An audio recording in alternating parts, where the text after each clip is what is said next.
We're live from Las Vegas for the National Horseplayers Championship, but today is actually the day before it starts, the calm before the storm, but it's really not common here, Rachel. It's the last chance, first chance qualifier. Woo! The energy, people, I think that there's a lot to be said for, your last chance to get your hands on an entry. I don't know. There's been a lot of hooting and hollering. I don't know how it's going. Alexa is actually playing, trying to earn her seat. What's the update there? Doing good. I've hit some bets. I've lost some bets. I've hit half my bets. I still have 4 left, so I can still get in. But we don't know till the very end. And we're actually pretty far along in the tournament. This is not the beginning. I'm joined by Gino Buccola from the Daily Racing Forum, and of course you've heard Rachel from America's Best Racing. Gino, is this the first time on one of our shows? I think the first time actually hosting with you, which is awesome. I've been like a guest or maybe interviewed with Dan here and there at certain times, but I'm excited, and I get to be sitting right in the middle of 2 very sharp ladies who know their handicapping, and we're going to have some fun. She's excited. Alexa's excited. Gino, when I tell you I know nothing of real strategic handicapping, I'm the vibes girl, okay? Yeah. I'm here to keep a finger on the pulse, the Vegas scene, what all the happenings are. So I was hearing off camera some of the stories from last night, and you're gallivanting. So I know you're like the party one. Oh my gosh! When I tell you I have 2 brain cells to rub together, I was up until 4 a.m. last night in Vegas, and not in the way you might think. It was a late arrival, getting in, and ultimately had to swap some hotel rooms around. But apparently that's a big part of the Vegas culture. If you guys didn't know, that the hotel check-in lines are like historically super long everywhere. Yep. And so I made some adjustments, ended up taking a shower, trying to go to bed in my new ADA accessible room, and ended up flooding my entire bathroom. I'm not joking you, like an inch of standing water. So when I say I was up until 4 a.m., I was actually starfish on the floor of my bathroom with all 6 towels, just trying to mop things up. I was on the verge of a crash out, you guys, but I'm here. Well, you look ready to go. You look great. You look pumped. I mean, just sleeping pancaked on the floor in standing water. It was really good. It was also almost like a hyperbaric experience, just floating in my bathroom standing water on the floor. Well, I think that means you probably have spent all your bad luck, and you should get to the slot machines or the blackjack tables after the tournament. And say, universe, you owe me one. Absolutely. Which is the perfect mindset to go into gambling with. No, and that's where I'm really at. I'm like, I deserve this. Before that, also for context, not 1, but 2 of the wheels on my carry-on suitcase fully disintegrated off of my suitcase while I was mid-connection, hustling from one terminal to the other yesterday. And I was like, bingo card. I was crouched over on the ground trying to scrape together my little wheels, the remnants of them, and one of the janitors pushing a cart through the airport literally stopped and was laughing at me. Oh, not to help you, like, just to laugh? Yeah, she's like, it's better you found those before me, because I would just throw them away. I always wonder how people lose these wheels and they don't know about it. I'm like, girl, I don't know. So I've been dragging my suitcase around like a dead body through the airport, through Las Vegas, and then that situation, just so that you all know the vibes that are coming in. As Alexa said, I'm ready to be lucky. Well, okay, so clearly we're ready. Rachel is pumped. We want you all to get pumped, and we have a little fun piece to get you there from some footage we've captured here. Today is the last chance qualifier, NHC, which is the National Horseplayers Championship. So think of it as basically like the World Series of poker, but for horse racing. I mean, I've never seen anything like this. This is the main event. This is what we all look for. I've been wanting to play this tournament since I was like 10 years old. A lot of action. You got some nice camaraderie, friendships that you build. It's a great place to be.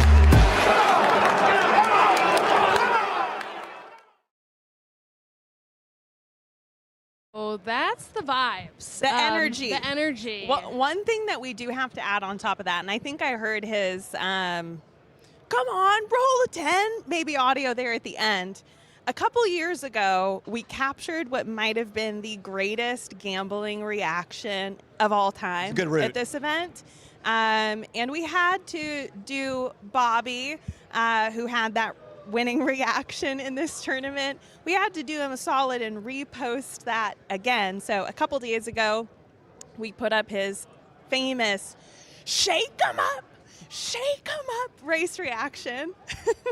And it has been blowing up all over again on social media. So I think we're nearing 1 million views on Instagram. If you don't know what I'm talking about, follow us on Instagram, obviously, and check out the video. But man, I saw a comment. We're gonna share it with you. Like, you guys are. We're not gonna. This isn't just a tease. Don't worry. We'll get there. But I saw a comment on the post, because I can't even count how many times I've watched this, right? Like, I've seen this so many times.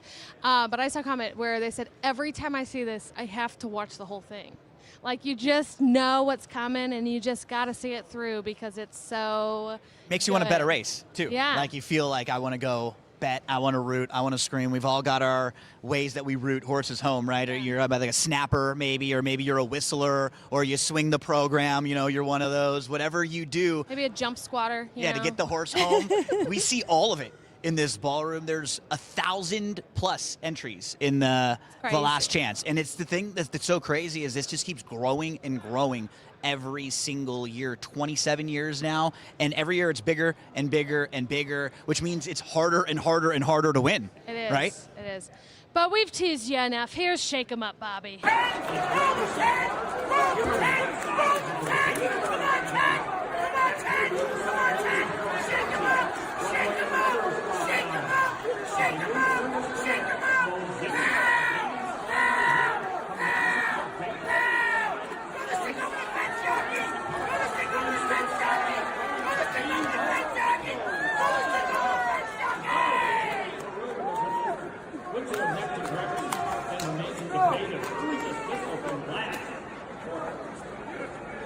the stick over the fence, baby, because you didn't need it.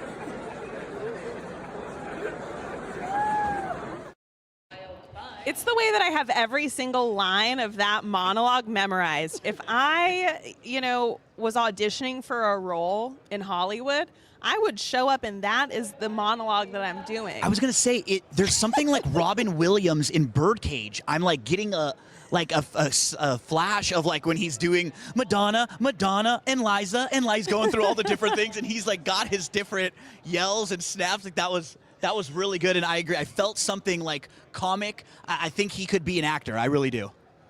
I mean, Bobby's incredible. I'm so bummed he's not here. I was hoping to have him up here on the show, but he's not here this year. So, Bobby, next year, we've got to get you in here. I want everybody who is watching, even if you are here, I bet there's people in the room, keeping tabs on what's going on the show. But if you're not here, you wish you were here, hop in the comments. We want to see what you have to say. Yeah, maybe whatever your rooting line is. Yes. Yeah.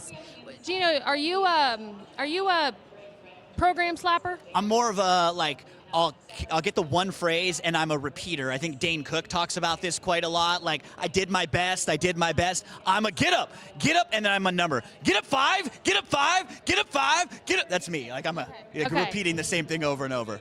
Wow. I always go for like a name because usually I'm betting on a name of a horse, and that's what I find myself doing. I'll sometimes say the jockeys' names like we're friends. Like, come on, Julian, do it for me one time, Julian. It's like Julian's got no clue that I'm screaming and rooting for. Johnny V, one time for me, buddy, please, Johnny. You're the one-time guy. Yeah. Just once. I love that. That line one time, kills 100 me. times, Yeah. right? Just the one time. But whenever I'm rooting, I'm always the good guy. One time for the good guys. Oh. The good guy. I guess I'm probably the bad guy in somebody else's story. You are a good guy. But I will maybe I'm the say, good. I love Gino. Gino and I go way back from Thank our you. time at DRF. Well, he's still at DRF, obviously. But, I mean, he's such a good guy. He's one of those people who, when he wins, he shares the wealth, and he's so fun. But we're also with another good guy. I don't know, Jason, are you a good guy or a bad guy? I hope so. He's just the guy. He's not a good guy or a bad guy. He's just the guy. The guy today, right? Because you're kind of in contention here. I am. Some important races coming up. Hopefully, I can get a price. I'm right on the bubble right now, so we'll see what happens What's the here. bubble at? it's hard to say because it's a little bit delayed, but it's somewhere around like $50, $60. How many of your plays have you played so far? So I have a few entries. Okay, so you have a couple entries today. I have 2 entries with 2 more plays and 1 entry with 3 more plays. The entry with 3 more plays is the one that's doing better. Okay. So This is good. we'll see. So you got bullets. Unfortunately, I'm being forced to play Parks, which I never play. So I looked at the races a lot last night at the end, and hopefully I found something that's good. But we have to get lucky. Keep it up. What was your best bet so far today that shot you up onto the leaderboard? It wasn't even a best bet. It was actually a bomb at Fairgrounds that ran second. Paid like $13. It's been I've had like probably 4 cashes on each ticket, but it's been very chalky. It hasn't, I think there was a couple prices of maybe 6-7 to 1, but other than that, there hasn't been anything big, really. What's your overall tournament experience through the years? So it's crazy. When I was in college, we actually came here for the NHC, and I didn't know it was the NHC at the time. Wow. And then I just really didn't know about contests for a long, long time. And then maybe 10 years ago, some friends were playing, and I saw that there was a lot more going on than I really knew, and so I read up on it, and I got hooked. I was actually trying to take a little break from cash gambling because I wasn't doing very good with my pick 5s and my pick 4s. I was getting beaten Which one are race. expensive to put in. And so I'm like, oh, this is great. I'll play a contest. I only have to pay $100, and I'm going to be busy all day long, and I have to handicap, for 3-4 hours, and we're good. And that's when I got hooked trying to qualify for this, and so it's... Which is something that a lot of people watching at home might not know. We really haven't prefaced exactly what is happening here today or what a handicapping contest is. So obviously, I'm no expert in the fields, but my cliff notes of the scenario today is basically in contests, you are playing with a small bankroll, correct? It's, in this tournament, a $2 win place bet on your races. Yeah. And you're working with that small amount of money. So basically there's no, I'm going to put $50 on this long shot to win. You can't do that. The playing field is leveled. Everybody only has that $2 win place bet to work with throughout the day to try and build their bankroll up. So even though the leader of this tournament in a couple days is probably going to be sitting around $200 and some odd, what they're going to win and take home is over $800,000. And today, I believe the prize for this is how much? You know what? I haven't seen 30 grand. Is it okay? Yeah, 30 grand. There's, I think, I should have the sheet with me, I don't, but I think it's like $175,000-ish in the prize pool. So not only are you playing to win into tomorrow in the national championships, there's cash up for grabs. So I think like the top 3 people are in the 20 to 30 grand range. It's pretty juicy. Yeah, which is awesome. So basically the synopsis on tournaments and playing like this is it's more important to kind of be unique and get those long shots when they count than necessarily being right. Whereas at the racetrack, you could bet $100 on the favorite to win, and you're still going to take home a good amount of change. That doesn't really have a huge impact here. So why people are losing their minds is because a lot of times these change-making races, it's a long shot that's winning. So the people really stand out who are rooting their horse home, and one good play today could change everything, and one miss shakes everything up. And Jason, what I like about the format of these contests today and the NHC, it gives everybody a fair chance, right? Because everybody's dealing with the same $2 to win in place on horses. They have mandatory races. It's not, for me, what's tough in a contest sometimes, I'm not a huge bettor, right? So like when you are playing sometimes in like a BCBC or contest like that, and you have to start betting $100 trifectas or $1,000 exactas, when you're not used to betting with that type of money, it becomes a little different. Here, it's like everybody's on the same playing field. If you have a good day, you can have a good day and you could win this thing. Yeah, this is like, if you compare it to racing, this is like a marathon grass race. This format, some people like it, some people don't. They prefer cash. This format is good for people that don't wager a lot of cash, like big amounts of cash. But you still have to know what you're doing and you have to do your work because there's so many races over 3 days. You're not gonna get lucky over and over and over again. So you do need to pick winners. You do obviously want to have long shots. Everybody's yelling. I don't even know what's running right now. I think it's Oaklawn. We've got in the bottom corner there the race. It looks like the 4-1. Did you have anything in that, Jason? I did not. No. I'm waiting for the later races. But yeah. So this thing, you have to be a good handicapper. It's a separator. It really is because of the length and the amount of races that that there are. So you still have to pick those 5-to-1 shots, 6-to-1 shots. And one of the things I learned early on when I was playing this tournament, I qualified, I want to say the second year, I think I was trying. And I just thought, like, I have to find bombs. And you obviously do find them and you use them when you find them, but you force yourself. You force yourself sometimes, especially in mandatory races that are really wide open. You don't want to be on the favorite because if it's wide open, the favorite's going to get you nowhere, and the horse that's a price is going to leave you way, way behind. So a lot of strategy, but you still have to pick winners, obviously. So as the millennials used to say, I don't know if this is still a thing, but sometimes you just got to send it in these tournaments. You can't play it safe. It's kind of an adrenaline rush like that. So can you talk a little bit more about your strategy? Everyone here has their own angle and their own way of picking horses. Some people use algorithms, some people use tools like those that are provided by DRF.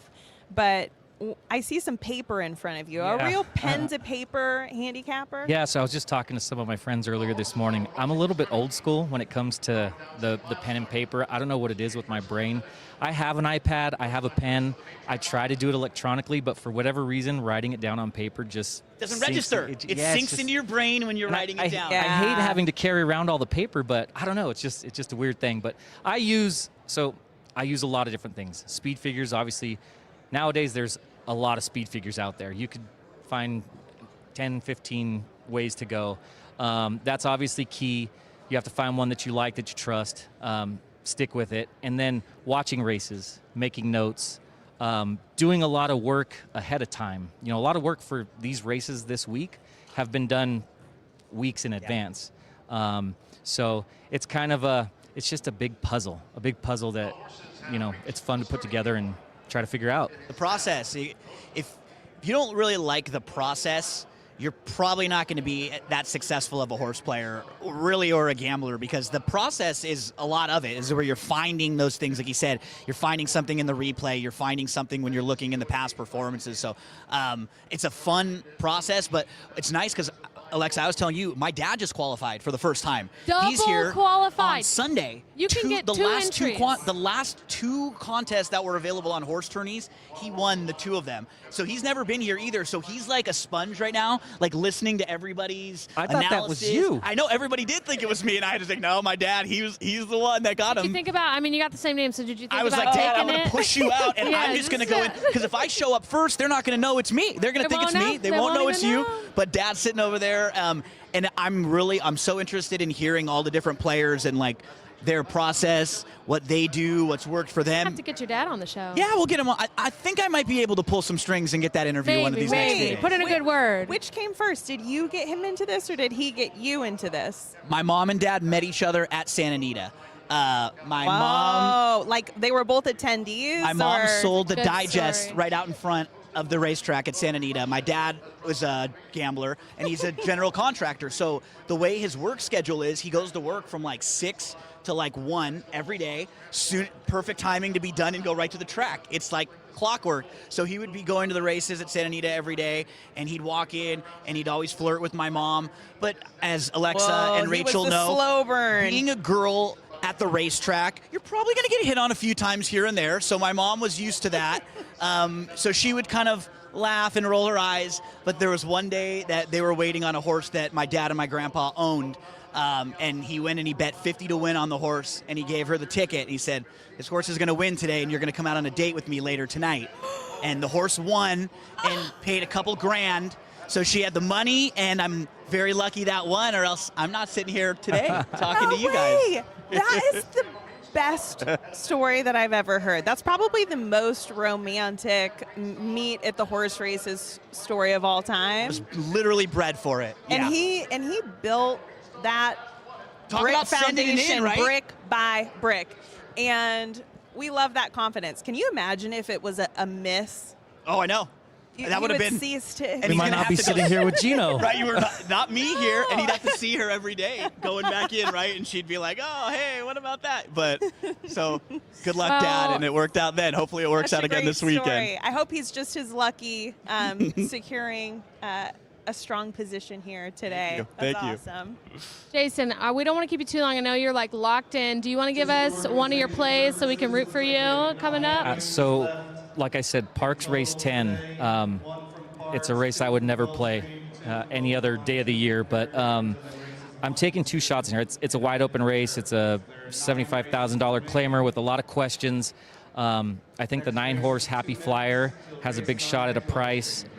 Showed speed last time. I think it's going to be close again today. The 6-horse Real Blues, I think, also has a shot. Was given too much to do last time, so if there's some speed up front, I think Real Blues could fall into a good spot. I think they'll both be prices. 10 to 1 on the 6 right now. If either of them, the 9's 12 to 1. So if either of them can get up, I should be in a good spot. So. Okay, so 6 and 9. Double-digit prices on 9. both of them. All right, we will keep that in mind. I saw our potential next guest wandering around looking lost, so I might send Jason over there. Jason, can you find Kerry Bassore? He's over there. He's got long hair. He won this thing last year, so we want to hear from him. Yeah, but he's kind of like that away. Anyway, okay, Jason Avila, we will be watching the 6 and 9. Those are decent prices. I've got 3 plays left. Okay, and what's the strategy for you? Well, you heard Jason say the cutoff, the bubble right now is like $50. Yeah, but that's so low. Like last year, the cutoff was $90, and typically it kind of stays the same. It has been a really low scoring day, so we might see lower scores come in, but I am at 44. And you already made all your plays early in the day, right? I had to be focused. I got to be locked in because I'm on here. So, I mean, you might see me run off the set to go change a play if I need to. But I'll see her route on set as well. You will. I did great. My first 3 bets, 3 for 3, hit them all. I hit a 7 to 1, a 2 to 1, and a 5 to 2, which aren't incredible odds. I mean, 7 to 1 was really good. So I've got 3 left. They're all pretty decent odds. I've got a 20 to 1 morning line. I think like an 8 to 1, and then maybe another 8 to 1. So I've got some prices. I probably need 2 of them, honestly, in order to get in. Sure, you've told the story before, but for the people that are watching and listening right now, 2 years ago, you had a really good showing at the NHC. You're bringing up my bad beats. You the NHC. You had a okay. really good showing at the NHC 2 years ago. I did. You cashed. You were into the final day. We were following along with you. We had some videos showing your progress. It was a really great. nice weekend for you. It was a good weekend, but the thing was I had a really hot Thursday, Friday, Saturday, and a cold Sunday, so I did really good in the last chance. Really good the first 2 days of NHC, and then I just couldn't bring it home for that 4th day. So, but I still did good. The cutoff, you get a certain amount of money, right? Just by getting to Sunday. I cleared close to $25,000 on that weekend, which is stellar.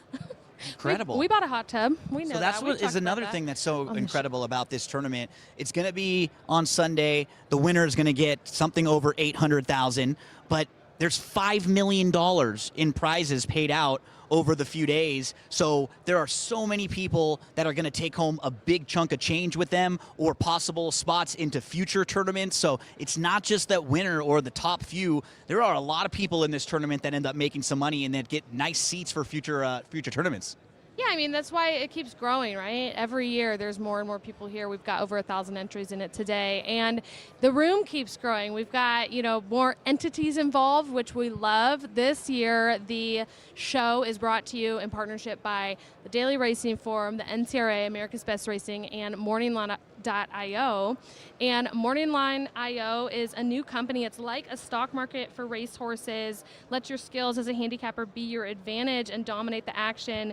Get in before the big race. Buy the shares today in Kentucky Derby hopefuls, Universe, and Blackout Time, along with many other talented horses. Buy, sell, trade, own the game. Own the game. Own the game. So this is really cool. I mean, this is a new platform where you can buy horses. Like your stock market. It's like a stock market. You actually are owning a share of that horse and able to trade it in real time. So you could buy a horse. I bought a share in Very Connected, which was a horse on the Derby Trail. Didn't do so great in Saudi Arabia, but I was out there, and so I literally bought a share of the horse right before the race, which is so cool. Like, there's never been an opportunity like that before where you can get involved like that. And we do have a feature that we did with them out there, so I'd love to show you all.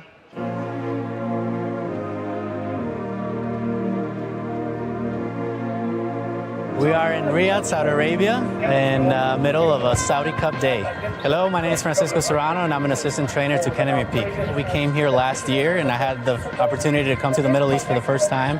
But this year, we're bringing a Kentucky Derby prospect, Very Connected, and we're very excited.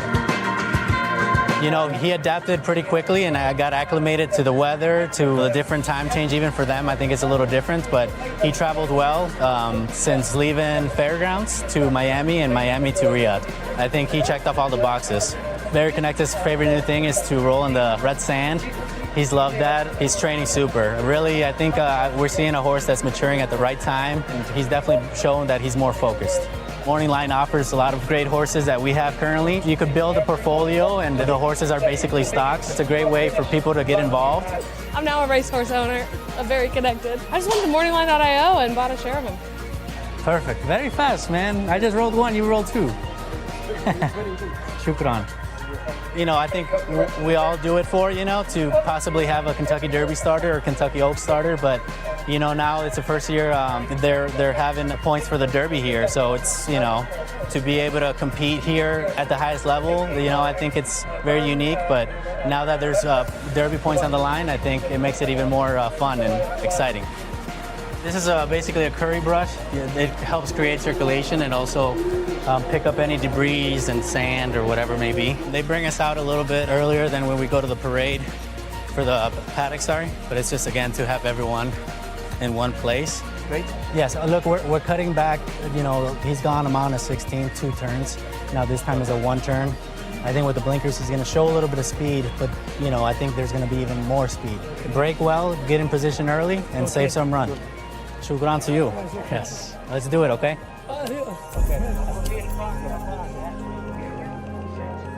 Let's do it.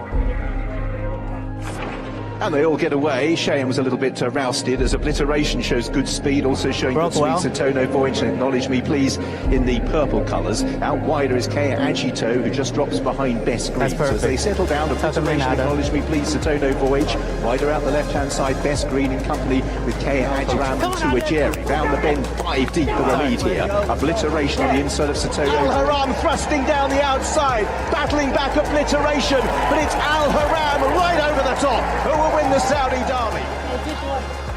Well, he had a clean break, and he was able to tuck him in early and looked like he was in a good spot. There was quite a bit of speed in front of him, but I thought he was going to give him a little bit better response. He ended up taking him outside, and it looked like he was coming, but he just kind of stayed grinding. Good horses from all over the world come here and compete, so anytime you got a spot here, just to be able to bring him here to the races, it's exciting. We'll talk to Adel, see what he thinks, and we'll go from there.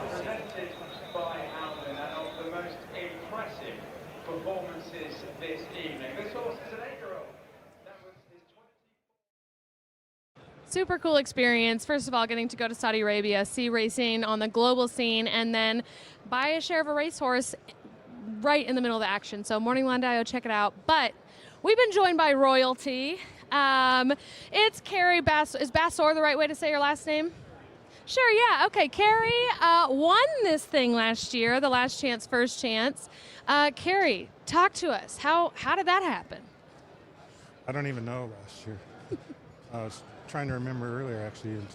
I hit a couple of long shots, Fairgrounds, I remember, and I was up in the top, and towards the end, I remember making a play, or at the end of the contest, there was 2 races going off at the same time, and I decided to go with the lesser price horse instead of the higher price horse.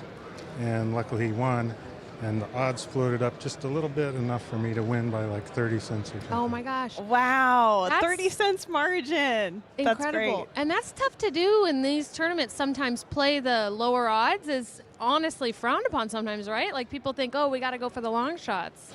It really is, and you got to play just who you like, and which I didn't really do today. I was playing long shots. Doing horrible today. But. Well, Did you have last year, were you qualified for the NHC, or were you trying to win your way in? I was qualified already, so I got a second seat. And a nice bonus. How much did you earn for winning this last year? I think it was $27,000. What did you do with that? Any gifts that you had to buy anybody? Any treats for yourself? Yeah, well, I tried to save it as long as I could, and I used it to buy into the Breeders' Cup contest as well. So because I never won a seat for responsible that. better right here. Save it. You saved that for Churn it right on over. 6 months, 7 months. That's some restraint. And reinvested it I love into the wagering. Good on you. I don't know that if I came into that money overnight, especially being in Las Vegas of all places, I might have to go on a shopping spree. But It takes a little while to get the money. My wife was out shopping, so there it is. so It was she spent was before you even got it, right? So she spent some of it. Yeah. So what is your tournament experience like? How long have you been a contest player? When did you get into it? I think I actually got into it on Twin Spires a long time ago. Like they had a 5,000 a weekly Saturday deal where they had contests, and I started doing that when they first allowed like ADWs into New Mexico. I remember, because I'm from New Mexico. So, and I won that like 3 times. I won like $5,000 3 times. So I was like, wow, this could be hooked. So I started trying to get into the NHC then as well. So like 10 or 12 years, I think I've been. And my prior gosh. to that, would you typically go to the track and just bet on races? Like, how did you discover the tournament side? Was it through a friend, or that you found the Twin Spires side, or you just? I used to go gone to the racetrack my whole life, basically, and I used to see back in the day where they had in the back of the racing forum, they would have the NHC Tour kind of a listed contest on there, because then that was before the online contest. So they had a little chart of where the contest would be, and none of them were ever close to New Mexico, so I could never go to them. And then I did try to qualify once on the AQHA. The American Quarter Horse Association had an online contest for, anyway, I almost made it that year, but so that's how I was aware of the contest. And then once they started doing it online, that's how I was able to start doing it mostly. That's great. So you're not in it to win it today. I mean, you were. It didn't pan out. But how are you preparing for tomorrow? What kind of strategy? And have you ever cashed in the actual NHC before? I haven't cashed yet, so that's really my goal, and that was kind of my goal every year. Because How many years have you been qualified? I think this is my 9th time. Wow, so impressive. Awesome. So, but it's tough. It's hard to get. I've been up there in the top. I think last year I was in like up to as high as 17 with a few races to go, and then these long shots hit from Turfway, and just kept dropping down. I was going, oh, here we go again. But Go ahead, Rachel. What I love is how vivid the recollection is, and we'll probably consistently see this as a pattern as far as it's almost like talking to, the Olympic team that wins gold. They're like, here's the play-by-play of Especially every when you little lose. move, the person. You remember and, the losses more, right? Like even worse than the ones that and you it's win. the same thing. You knew. You were like, it was Turfway. Some things rolled in from there. I was this spot on the leaderboard. It's this really is probably one of the most vivid tournament environments where all of those key moments really stand out and build the success stories, or missed it by that much. What was that moment like when you won a year ago today? It's just kind of unreal because I was, like I said, I played the lower shot, not knowing, just hoping to stay up in the money somewhere, knowing that I'd probably get a seat anywhere. But and then when it popped up that I'd actually passed, I think a couple people or something, I was like, yeah. So were you freaking out on the outside? Because you seem like a pretty unflappable guy. You seem pretty calm, cool, collected. Was that the exterior, and on the inside you were panicking, or did you start jumping around a little bit? I don't recall jumping around anymore. There was no shake 'em up. No, none of that. No, not that I remember. Unless there's video or something. Yeah, video or it didn't happen right there. Well, we're really excited to hopefully watch you climbing on the leaderboard the rest of this weekend and get you one of those big rings. Did you see that in the front here? I'm going to see. Now, NTRA might be mad at me. Hopefully this can happen, and if not, we'll have our videographer take a video of it. But we've got like the Eclipse Award, the actual like Super Bowl ring that you get when you win this damn thing, and it is blinging. I said if a woman wins, we gotta do a more feminine cut here, but like I don't know. I would just have that thing on my middle knuckle. I'd be fist bumping everyone everywhere. Around my neck like a necklace. Something like that. Actually, funny enough, the great glory in my family, a couple months ago, my dad submitted chili in a chili cook-off at his work, and they had a Super Bowl type bedazzled ring for it that said like chili champion or something. When I tell you, my dad, he won, and not saying we love to win in the Miller family. However, he wore his chili cook-off ring everywhere for, I'm not even joking you, at least a couple weeks. And I think that he still might break it out from time to time just so that people can ask him like, whoa, is that a Super Bowl ring? And then they look closer and he's like, yeah, chili champion. You want the recipe? So, Dad, if you're watching somewhere, have Mom put in the chat the status of the chili cook-off ring. So anyways, that would be my vibe with the ring. You got to rock it. You got to wear it. But I'll try. Well, best of luck tomorrow. Thank you again for hopping on and joining us. And who knows, we might hear a big reaction from you over there. I think that maybe you did have a big woohoo moment when you won last year, but you just blacked out a little bit maybe. Okay, we'll check the video. Check the tapes. All right, well, thank you so much for joining us, Kerry. Thank you. We appreciate it. True, from the winner. Okay, I have a couple things. One, I see your comments. Is there a kind of leaderboard? We want to see how people are doing. Yes, there is. Here it is. We've got, I don't know, let me see, when it says it was refreshed. It says 7 minutes ago. So Michelle Mount, sounds like a lady's at top, which we love that.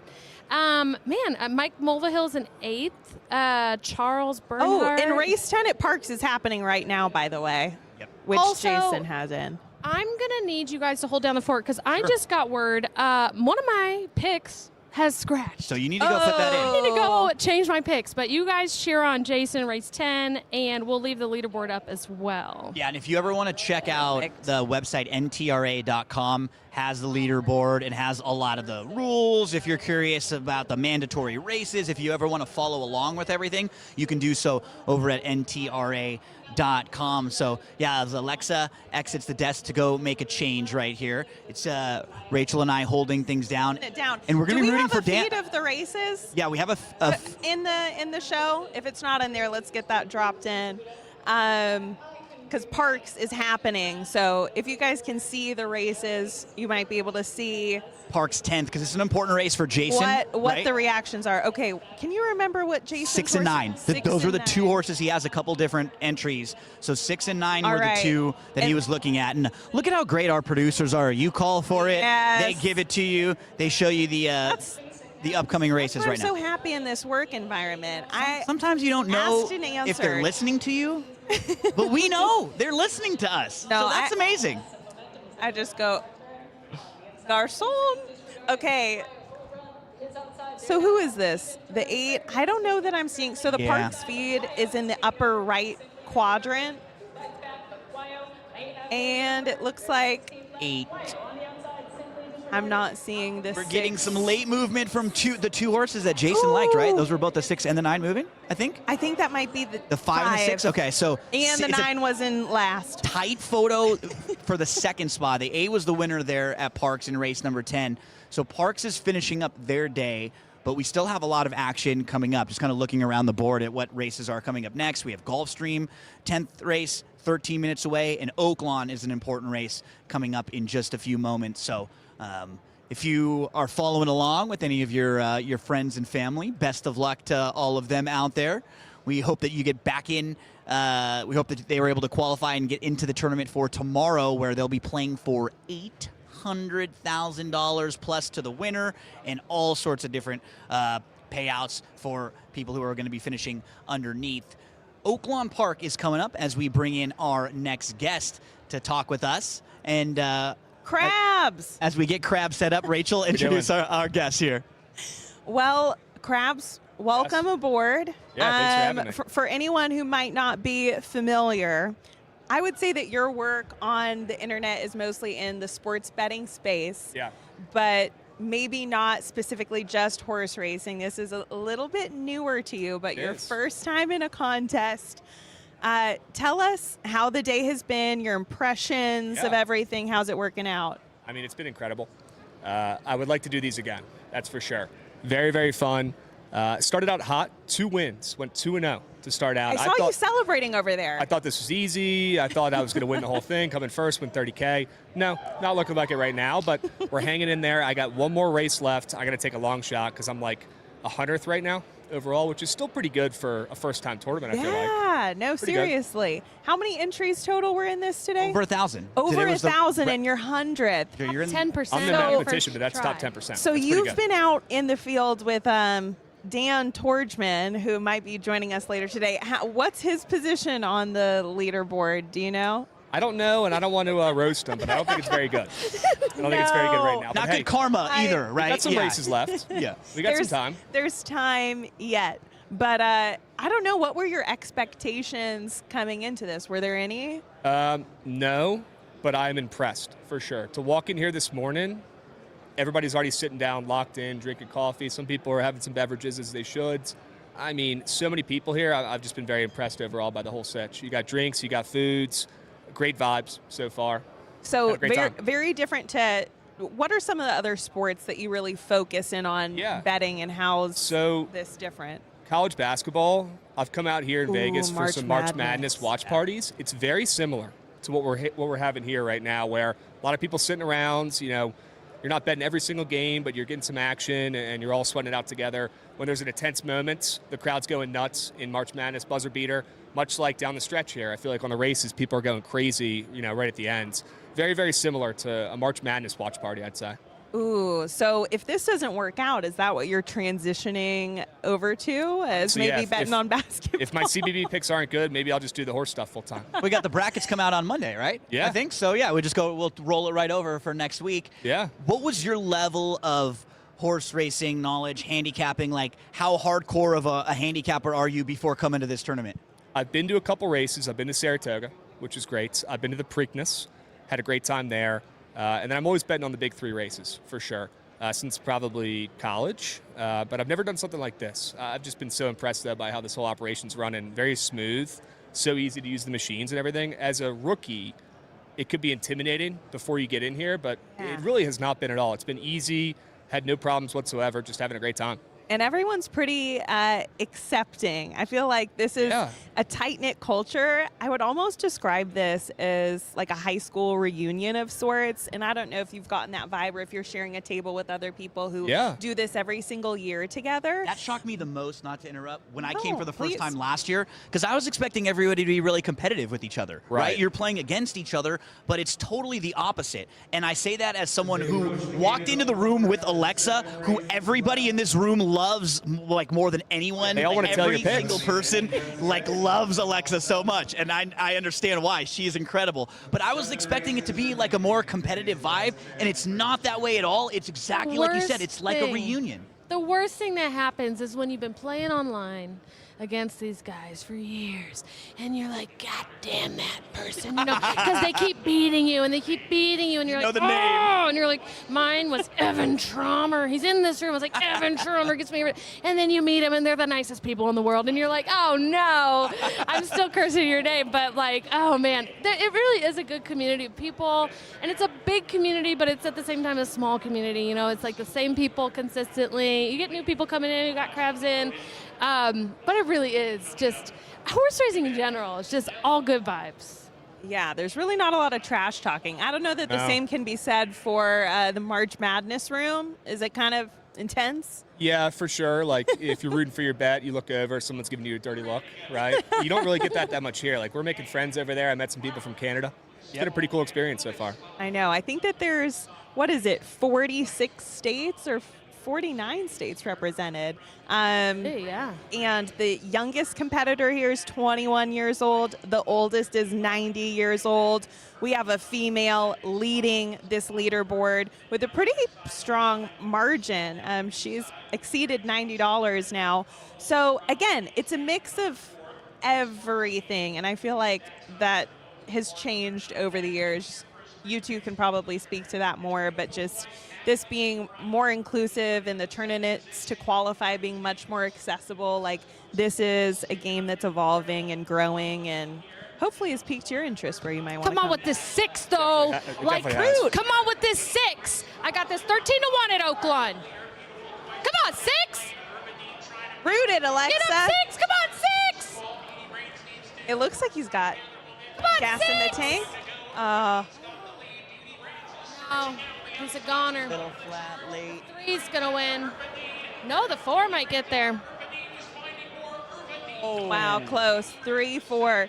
Great race. No real big reactions. How you know when a long shot is winning a race is when there's a big boom in the sound. Especially in a mandatory race, right? When everybody's got the same race and they're all looking at the same thing and there's a big price because you get the half excited and then the groan from all the people that didn't have it. Oh, no, because we're all going to be losing a little bit of ground here. But you're kind of hitting on it, Rachel. What it impresses me, too, this is even like more than a tournament now out here this whole week.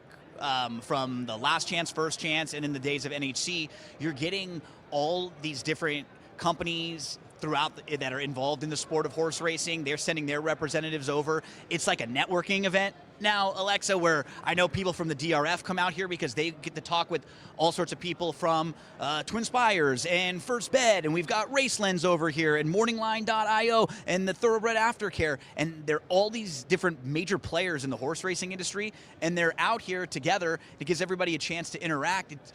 There are very few things like this in horse racing, and it's a lot of fun. No, it is a lot of fun. Krabs, I feel like you're catching on that this is a fun little world. Have we sucked you into it? I would love to run this back.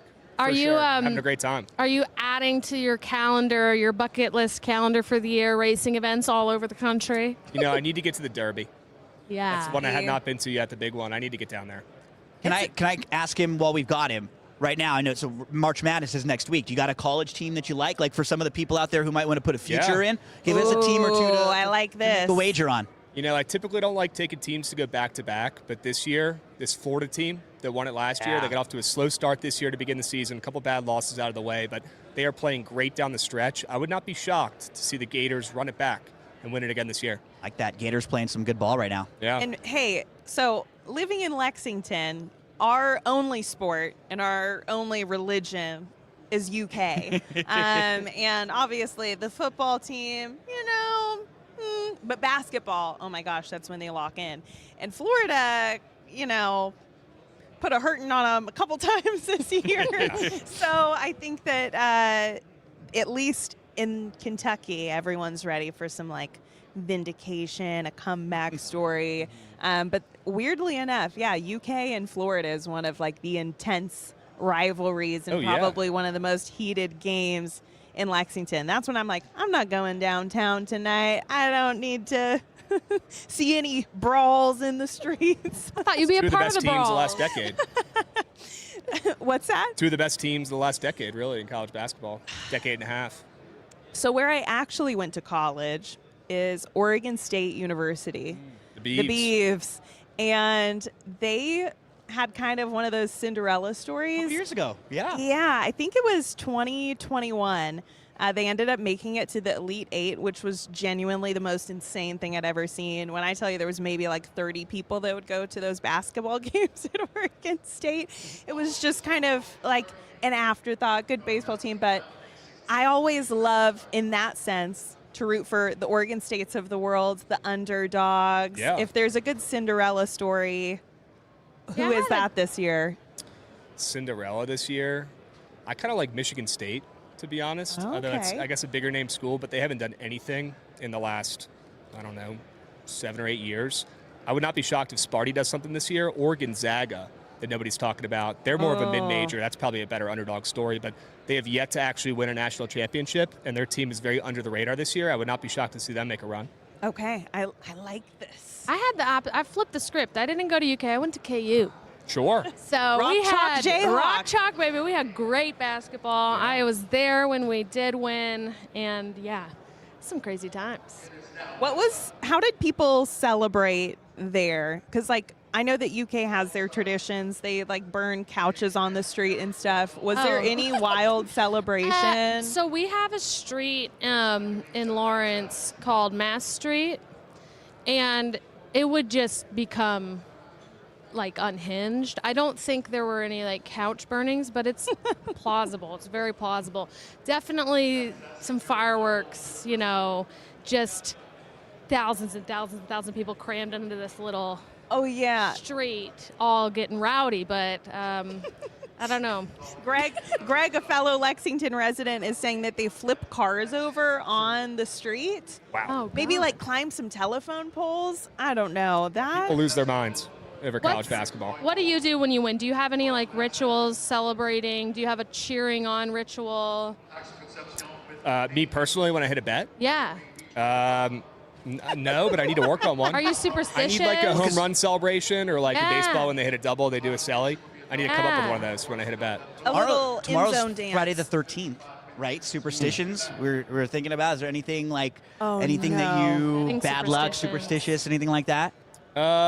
I'd say for college basketball, I don't like locking in my bets until like kind of right before. I like to see what the line's doing. Maybe that's not superstitious, but that's a great it's one. definitely like a strategy, I guess, that I use. I don't like locking them in early because those lines move. Much like these races, the odds are always changing, right? And just like college basketball, the lines are moving like crazy, especially in March. College and NBA basketball too, like the injury reports come out so late nowadays too, way later than they did previously. So we're going to be locking in.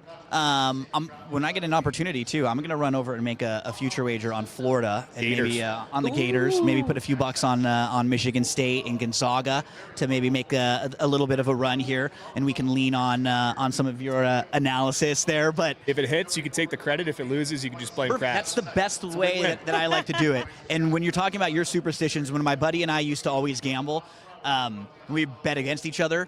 The key for us was you can't write it down. If you write it down as it's official and circle it before the game's over, then that was like the jinx, right? Oh yeah. So we'd always, you got the 5 in this race. We'd circle it as a 5, and then you lost if you did that. So you can't ever count it a winner. Don't even acknowledge the winner. Right? You can't acknowledge the winner until it is the last second of the game or the race. Otherwise, if you say you won before, that's one of my kind of superstitions that like the gambling gods, they're going to get you. So I see fairgrounds. I don't know if we want to include this. I don't think it's a mandatory, but the horses are headed for home at fairgrounds. If there is any shakeups, we'll hear about it. And in the bottom left, Gulfstream is 0 minutes to post, which I do have a wager in. All right, we got to lock in for these. Because Gulfstream, the shortest price is 7-2. There could be a lot of movement in this last race. I was really excited because my horse we got the favorite winning over here. Ooh, it's close. Ooh, wow. Photo finish. That was really close. Do you have one more play, Krabs? I have one race left. I need to go get in the lab because it's my last play. And I need to hit a crazy long shot. So any long shots you guys recommend, I am all ears. I like the number 6 in Fairgrounds 9, Cozy's Operetta. I think it was really long, maybe 21 Morning Line, not sure, but check that one out. Okay. Number 6 in Fairgrounds 9. Awesome. All right, thank you, Krabs. Krabs is also live tweeting his experiences today and everything. What's your handle where they can find you? At Krabs with a K _Buckets. Check it out. I've been posting about the whole day, having a great time, and I appreciate you guys having me up here. We love having you. Krabs. Yep. Thank you, guys. Thank you. Good luck. Okay, if you are a newbie like Krabs, where you're new to horse racing or handicapping, DRF has a really cool product called, it's really on the nose, DRF Newbie. We're going to show you a little bit about that. Think horse racing is too complicated? Think again. And they're off. Every pro was a newbie once. Meet DRF Newbie, the mobile tool loaded with daily racing form data and the power of DRF AI. Get the insights you need fast so you can play smarter and feel more confident. DRF Newbie, horse racing made simple. Try it free today. Visit newbie.drf.com. DRF Newbie. Yeah, I know that around the Derby, the Preakness, the Belmont, the Breeders' Cup races, I have a lot of friends that will text me and ask me, who do you like in this big race? Or I don't know a whole lot about the races. Can you give me a horse? Which I love to do, but I like to be able to now say, hey, I'll give you a horse, and then check out this new product that Daily Racing Form has. It's called DRF Newbie. When you open up the Daily Racing Form past performances sometimes, we heard the word intimidating, right? I agree. Like, you see a lot of numbers. It's like hieroglyphics for someone that hasn't opened it. DRF Newbie, totally different. It's a graph. It's got colors. It's very easy to look at and to understand. So if you're someone who hasn't dived into the past performances all that much, but you want to learn more about racing, go to DRF Newbie, and that'll help you take that next step to get into the more advanced past performances. And I came unprepared. Like, I wanted to screenshot. Here, I'm going to try to do it on the phone. No, it's only on mobile, right? DRF AI? Or is it on Gulfstream race too? is about to go off, too. Yeah. So you want to bring that into this. I'm hoping we're going to integrate a little bit of this DRF AI in this situation, because we all know AI is kind of taking over the world. My Alexa AI, which I call her Echo because it would get confusing, got suddenly smart. Like, she was dumb. She was real dumb. She couldn't do anything for me. She was nothing like chat. And then they did some kind of update, and I asked her yesterday or the day before, can you integrate with my Outlook, calendar? And she was like, yes, I can integrate with your Outlook calendar. But I can't read your emails, which is probably good for privacy, and also good because I would be judging your coworkers' passive-aggressive comments, and also probably make a drinking game about how often I read the words synergy and circle back. And I was like, okay, that's funny, but what is happening? Whoa. She's trying to be witty. Wow. Anyway. From her?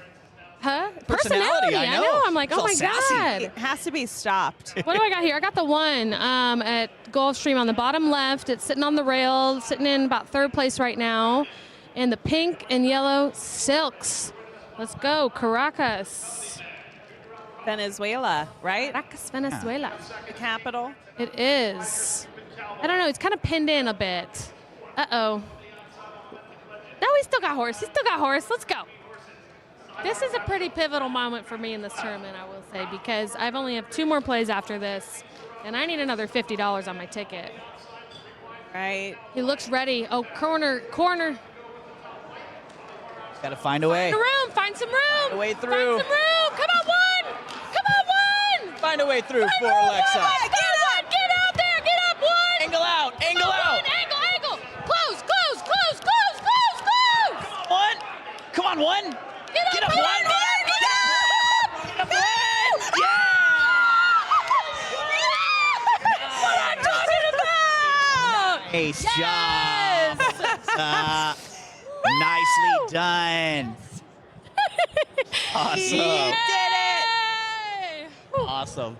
Oh my God, it went off 5-2. Got hammered late, but hey, winner. All of that for a 5-2, but you know what? A winner's a winner. Winners, and there's nothing like that feeling. What was that original price? 12-1. Oh my God. I think, and then, let's see, what is this? Gulfstream 10. This horse was originally 12-1 morning line. This, I think, was a first-time starter. Was this a first-time starter? Girl, I'm not the one to Second ask. time. The horse hasn't run in about a year. Yeah. Okay, yeah, so off long.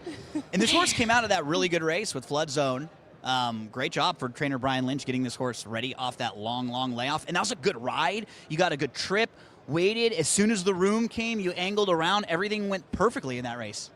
It went perfectly except for the odds dropping, but you know what? We'll take it. We're still going to need to hit these next two, though, because I don't think that's going to be quite enough money for me. But a win is a win. A win is a win. Cheers. Ding. What is this? Why don't we have drinks? Yeah. I've been asking myself that same question, especially as we're watching our boss, having a nice beer wager. And we're the non-contest players, so we can really production assistant imbibe a little again bit more, Yeah. And it ain't gonna take much after what happened last night. We've been told that out, we're all tired. You're right? our production assistant, and we need. I'm not drinks. the biggest guy. 1 or 2 drinks, it goes right through me. I'm feeling good. No problem. What's the drink of choice for you? Ooh, so I am a big bourbon girl. Sure. And I feel like Rachel wants bourbon. What do you want? We're putting an order in. We got an order in. I would love a margarita. Hey, I don't know what the selection is over there. My contacts are failing me. I can't see farther than 2 feet. I think it's a pretty full bar. Dealer's choice. Maybe some bourbon on the rocks with some little ginger ale on the side. On the side. Because then you can control the ratio. Sometimes it's like a mimosa that's like 85% orange juice and 10% whatever the rest of 85% is, champagne. No. I'll go whiskey and Coke. I want the ratios different. Whiskey and Coke? All right. Yeah. All right. Well, I see our guest over here. Our next guest, he seems locked in, though. But whenever he's ready, come on up. Man. That was a lot of cheering. Going on in. I know. My heart is still racing. Heart's still racing. A good guest to talk about, because I think people, if you follow ABR, if you follow Daily Racing Form and some of our socials, you've probably seen Morning Line IO pop up. And you may not know what it is. You've seen the ad, or maybe you had some questions about it, and we have someone that's going to join us in just a moment that'll be perfect to tell us a little bit more about Morning Line IO. We got Joel Funk here, which, I've been emailing you, we've been chatting, we've had some calls. I got to say, we love your name. Funk is just like the best kind of last name. I'm Zepp, which is also kind of unique, but love it. You are the CEO. That's what they call me, Owner. CEO. Yeah. The boss man of MorningLine.io. What? Well, first of all, before we get to that, how's your first NHC experience treating you? Really good. Yeah. This is a great event. I had no idea what was at stake here until I walked in the room, and then, you look behind you and you see all these people, and they're all out for the same thing. So it's pretty cool. It is cool. Now, you opted out of playing in the last chance today. What are you regretting that? Are you glad? Of course, being a horse lover and just a big fan of the game, definitely regret not playing. But, this is our first one here, and we were here to really try to get the word out about morningline.io to, a new audience as well. So tell us a little bit. We've talked a little bit about it. We did show the feature that we did in Saudi Arabia with Very Connected. But tell us a little bit more about what it is and what the kind of brainchild was in creating this product. Yeah, so at its very core, it's a stock market for horse racing, right? And I don't think there's anything out there today that allows you to capture the value of a horse from race to race. And as we all know, as a horse goes up in class, the value, also goes up, right? Or if you look at stallion potential or broodmare potential, there's a lot after the racing career as well. And I think that giving fans, giving users the opportunity to participate in that in a real way, the idea really came to me when I was at the Keeneland sale 4 years ago now. And first of all, I was amazed with, how much money was in the room and how much money was being spent.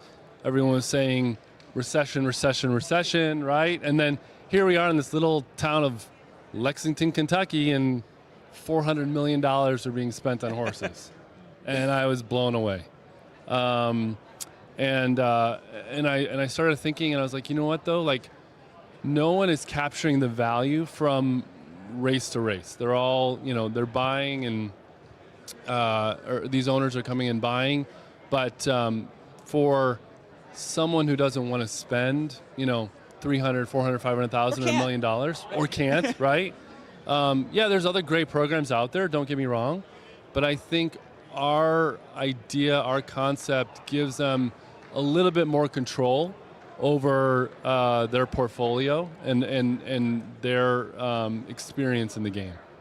Can you explain a little bit about how those offerings and how those horses come into the Morning Line platform? I know that there's some Kentucky Derby hopefuls, some Kentucky Oaks hopefuls. How does that process work? Yeah, absolutely. So I would say there's two types of listings on the platform, right? There's horses that we have. Wow, look at this. Oh my goodness. Both Rachel's high maintenance trailers. Yeah. Okay, I'm like, What are these? that's all you. That's all you. You need it's your chaser. Oh, wow. It's your chaser. So there's two types of listings or horses on the platform. One is where we have an ownership stake. So Morning Line is on the bill of sale. We are on title. We are participating, as a 10, 20, 30, 40% owners in that horse. We're paying the maintenance, we're paying the training, we're paying the, the upkeep. And then there's other horses on the platform that are third-party listings. And I think this is really unique because it opens the door for owners out there to list horses on our platform and to diversify their own portfolios, right? Manage their own risk, get in and out and take some money off the table when they're not giving up ownership, right? Exactly. But they're licensing that horse to us, and what we're getting to benefit in is the future profit sharing of that horse. And then we get to share that with our users as well. So cool. This is the first of its kind. If anyone's wondering, has this been done before? No, this is really an original experience in horse racing, and again, to the point of the stock market. So a lot of times with a minority interest or even becoming a shareholder of a horse, you kind of buy in and you're in on it. And this, you get to change around your portfolios, to your point of as horses. Careers change and evolve. You can kind of buy and sell those shares. And I think that there's been a couple really awesome success stories of users within the app that have made a pretty good amount of money doing this, right? Absolutely. So, an example that comes to mind is Shilling. So that horse was, maybe a surprise, right? I don't think anyone maybe expected it to be participating in Oaks type races. But, she went on the platform, I think, at like $12 a share, okay? And just for those out there, really quick math, there's 50,000 shares per horse. So it doesn't matter if there's 1, 10, 20, 30% on the platform. It always comes back to 50,000. So if we have 1% of that horse on the platform, there's 500 shares available, okay? So Shilling came on at $12 a share. She won a listed stakes at Aqueduct. She was on the Oaks Trail, and all of a sudden, I think she was trading for upwards of $30 a share, right? Well, those users who got in at 12, right? Maybe they didn't like the race that she won, the listed stakes. Maybe they didn't think she was an Oaks horse. Who knows? Maybe they just wanted to capitalize. They went out and put their shares on the market at 24, doubled their money, got out, right? And made a nice little return on their investment. Meanwhile, those other people who, got in at 12, didn't sell, and were, at that $30 share price, they had unrealized gains of $18 a share, okay? So, yeah, there's real money being made on this platform, and, it's all SEC approved. It's a regulated alternative trading system on the SEC, with FINRA broker-dealers involved. So, I mean, we've taken a lot of steps to make this right. It's really I was going to say, you can use your knowledge of racing or of the stock market to play this game, which is really incredible too, right? If you're someone who's a handicapper or a gambler, and the way that you handicap horses going into certain races, that you like their chances there, or on the opposite end, you could very much play this like the stock market and sell certain things. Like the ownership aspect too is also interesting, where, yeah, you know what? I have the scores, but can I get off a little bit of the investment that I have, right? Make it a little bit safer for myself and diversify that portfolio. There are just so many different ways you can play from Morningline.io. Yeah, I think handicappers honestly have a little bit of an advantage because they can use their skill set to manage their own portfolio and really capitalize on their investment. And this is only just the beginning, which I think is an important thing to note. This just launched how long ago?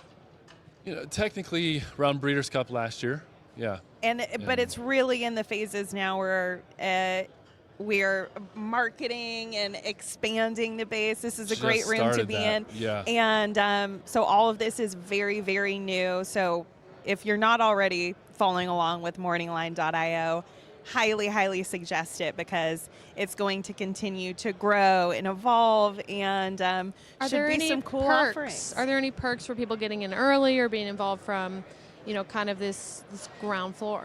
Yeah, when we first started too, we were under a Reg D approval, which meant accredited investors only. So very simple, $1 million net worth, or $200,000, $300,000 of income. And so not everyone could qualify, but we took a lot of steps to really open the doors to try to create this retail marketplace. So now I can officially tell you, we are Reg CF, which is crowdfunding. So now you don't need $1 million to sign up. Love that. Yeah. And so real quick on the perks too, this thing will continue to evolve and get better and better. And one thing we're going to introduce is a gamification aspect. So the more you sell, the more you trade, the more you participate, the more money you spend, right? You're going to be climbing up leaderboards and getting different tier levels, similar to like a frequent flyer mile program with airlines, right? Leaderboards. I feel like people here might have a little bit of familiarity with that. Yeah, exactly. So, but the more you participate, you're going to be able to earn rewards on our program. We're calling it M-Line Coin, and that M-Line Coin then can be redeemed for in real life events. So if you want to get paddock passes, you want to get box seats at the Derby, you want to get winner's circle ops, right? Go use your coin to buy it in our store.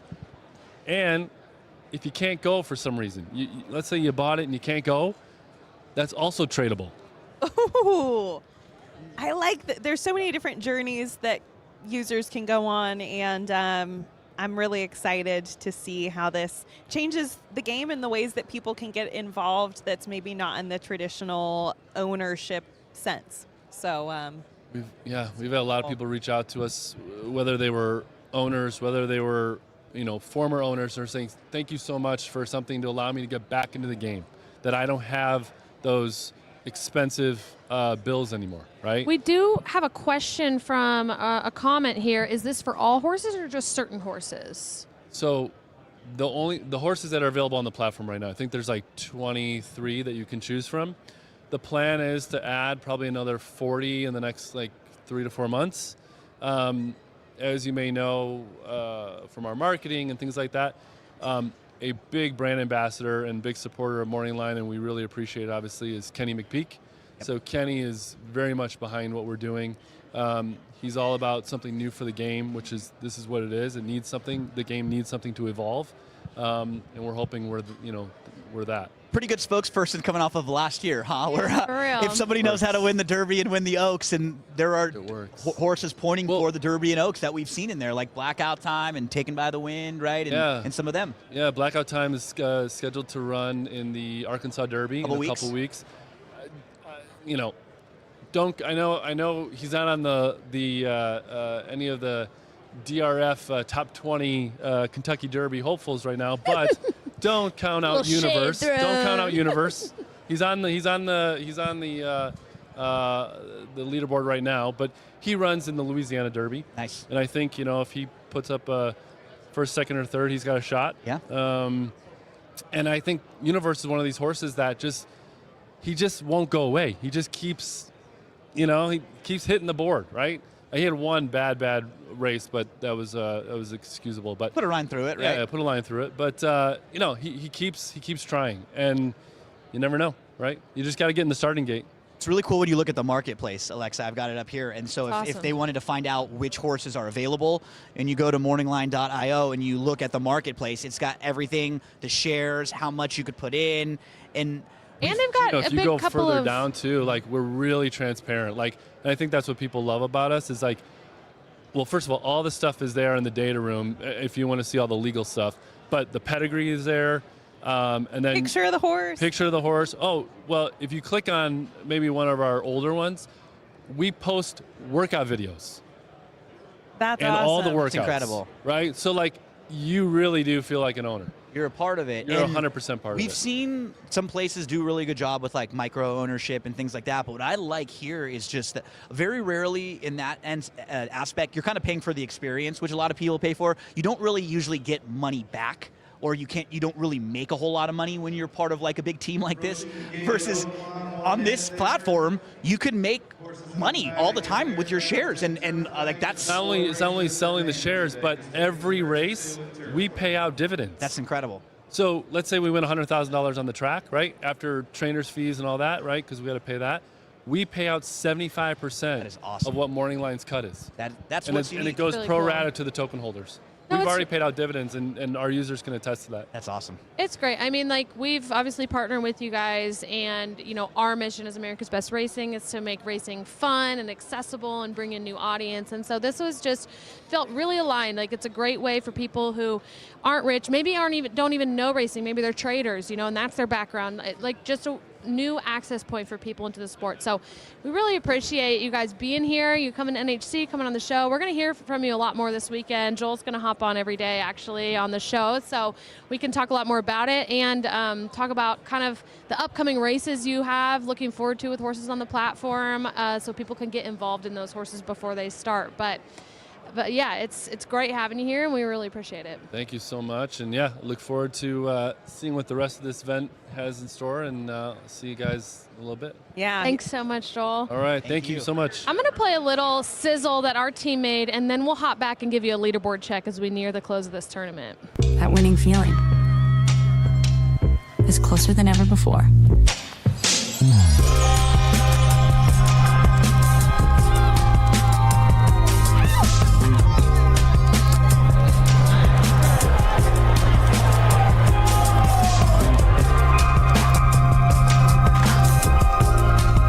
I'm now a racehorse owner. It's like a stock market for racehorses. Morningline.io. Buy, sell, trade. Own the game. There you have it. Well, I've put the leaderboard up, and we actually had a question in the comments I'm going to put up as well about the leaderboard. It's from Chasing the NHC, so we know you're hopefully in the room if you chased and caught it, but they're asking, can you break down the leaderboard example? We've got some up arrows, some down arrows, we've got mandatory and optional races listed. So the arrows represent the movement of the leaderboard. So if it says up 6, that means they've passed 6 people in the last update. And then it has going up with Alexa Zepp's name on it. So that's right. I'm climbing the board. I'm coming for you. Got 2 picks left. They're about to go, actually. And then the mandatory and optional. So in this one, there were 4 mandatory races. They are done. So if anybody does not have a 4 next to their mandatory, it means they didn't make all their picks and they can't make a mandatory pick anymore. So everybody should have mandatory -4.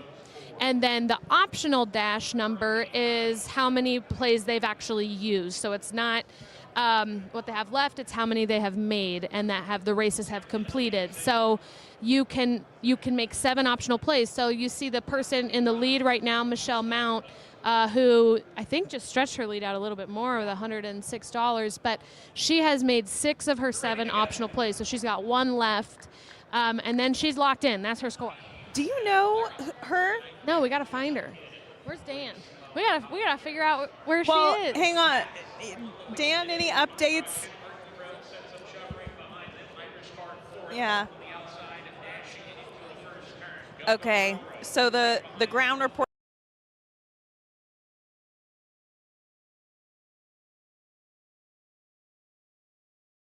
who's currently stalking along on the outside in 4th at the moment. Yeah, okay, and then this is Oaklawn. I have the 8 as well. Okay. Oh, so that was 6-1. the tip that you gave him? No, that actually wasn't. So we just ended up landing on the same horse, but that would be sick right now. 6-1 would be a big move. A big boon. Sitting 3rd on the outside right now. He looks a little loaded. He looks like he's got horse. And you know that the day's moving along when Turfway Park jumps into the picture. They're not far away from getting started with their opening race. Yeah, and those are the last 2 races of the tournament, Turfway 1 and 2. Okay, our 8 needs to make a move here. Needs to hustle. Uh-oh. Trying, but He's still got time. Okay. what we need is everybody else to fade in front of him. That could help. Big early move from the 2. Yeah. All right. Okay, Come on, here 8. is when we'll find out. Come on, 8. It's running weird. Like, he looked done, and now he's coming to con. Come Yeah, on, I know. 8. Get up for second at least. Give us some Come on, place 8. money. Come on, 8. Come on, 8. Come on, 8. There's time. Come on, 8. You got more. We know you got more. Get up for second. Get up for second. Hang on. It's going to be close. Oh, just a length off. And then there was 1 pick left, my friends. But I've got a 24-1, so. So one more big one to go. You got to wave the tickets in the air with a little, as we go on, we remember all the bets we made together. And then you're going to do the rap. I said I talked all night about the rest of my life. Where we going to be when we turn 25? And then I keep thinking life will never. That's about as far as I know. Wow. I'm just vibing. We got to go to a karaoke bar here. Absolutely. I'm down. I think that there's down. one that's not far from the hotel. I'm down. And I'll tell you what. So this is the drink situation, by the way, that Dan brought over. 1 cup of ginger ale, 1 cup of bourbon, and I was kind of scared to like just try and pour the ginger ale over into the other cup. So I did this manual. In the straw? Wow. Watch this. Oh, gosh. Wait, can we see? Oh, my God. This has got to be for socials. Look at that. It's taken me a long time to try and water that bourbon This is down. like what my with son does when we go to dinner, and he's got like the ice cup and the water cup, and he's like pouring the straw. Backwash I'm in like, that bourbon. this is a mess. I just know that it's a mess. Like, I think that there's some flecks of whatever I ate for breakfast in there now too. I'm getting all the protein. Oh, good. Again, the wheels falling off of my luggage were a clear indication that the wheels were going to fall off of the bus. It was a sign of Weekend. the next 4 days, like that were ahead of you. You know, from last night. this is the first year in like 3 or 4 years I haven't been like deathly ill here. Yeah. I've been down in supplements and hydrating and being. Usually it's ready. Alexa who has a crazy story that has nothing to do with the tournament whenever we're here. I feel like I have filled the void for our team with these Taking it past over. 24 hours of chaos. But you've really experienced it all here. I really have, and that's why I love it. You know, you just can't duplicate this experience. Okay, we've got, I think, 3 races left in the tournament, period. So people have got to use their selections. I'm using my last pick here at Fairgrounds. I have it on the 6, Cozy's Operetta, 31-1. I didn't love this selection, but I liked it a lot for the odds. I thought, I think the most likely winner here is the 9, which is the favorite, so that makes a lot of sense, right? He's ranked really highly on all of my metrics, but the 6 shows up here. You know, he's ranked 3rd, he's ranked 4th, he's ranked, 2nd in a couple of things, and at 30-1, 34-1, that's a shot I'm willing to take in a, what is this, like an 11 horse field? You know, a lot of chaos can happen. Gino, what did you like in this race at Fairgrounds? Let me pull up as we're lighting it. I thought, okay, looks like we're gonna get a late scratch here, coming up at Fairgrounds. I swear to God, if it's my pick, I got a It's jet. a 3. So the 3 is a late scratch. It was 5-2. They're gonna probably wait a minute because this horse was the second choice. This was like a major player coming into this race.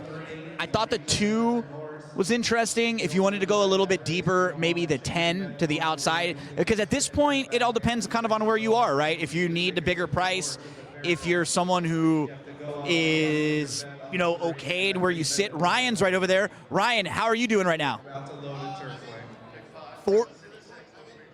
You're in contention right now, right? How many do you have left?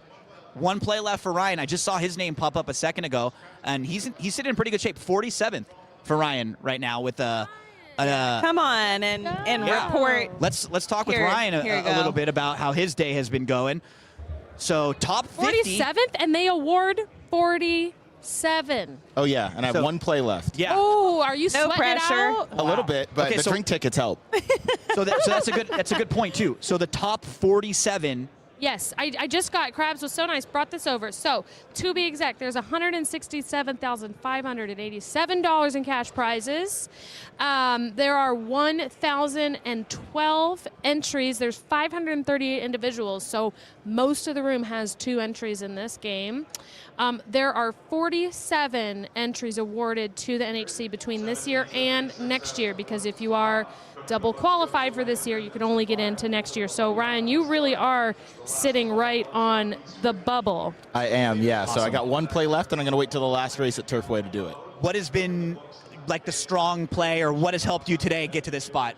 Gulfstream was where I felt the strongest, so I got a couple good plays in there, and then that got me in good contention, and then just some other kind of 5-2 shots just kind of kept me along the way. It's not been a big price day, really. It really hasn't. Why, it's been low totals, as you can see from the leaderboard. Last year, I think it was around 100 was the cut line, and then today is significantly lower.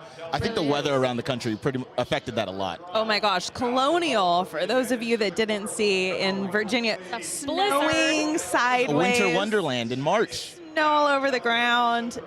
It's great to see all the racing from throughout the country, and I don't know, Oaklawn looks like a pretty good place to be today. Turfway, Fairgrounds, it's all great, but so do you know what your final play is yet? No, I don't. I'm going to wait till after the first race at Turfway, after this at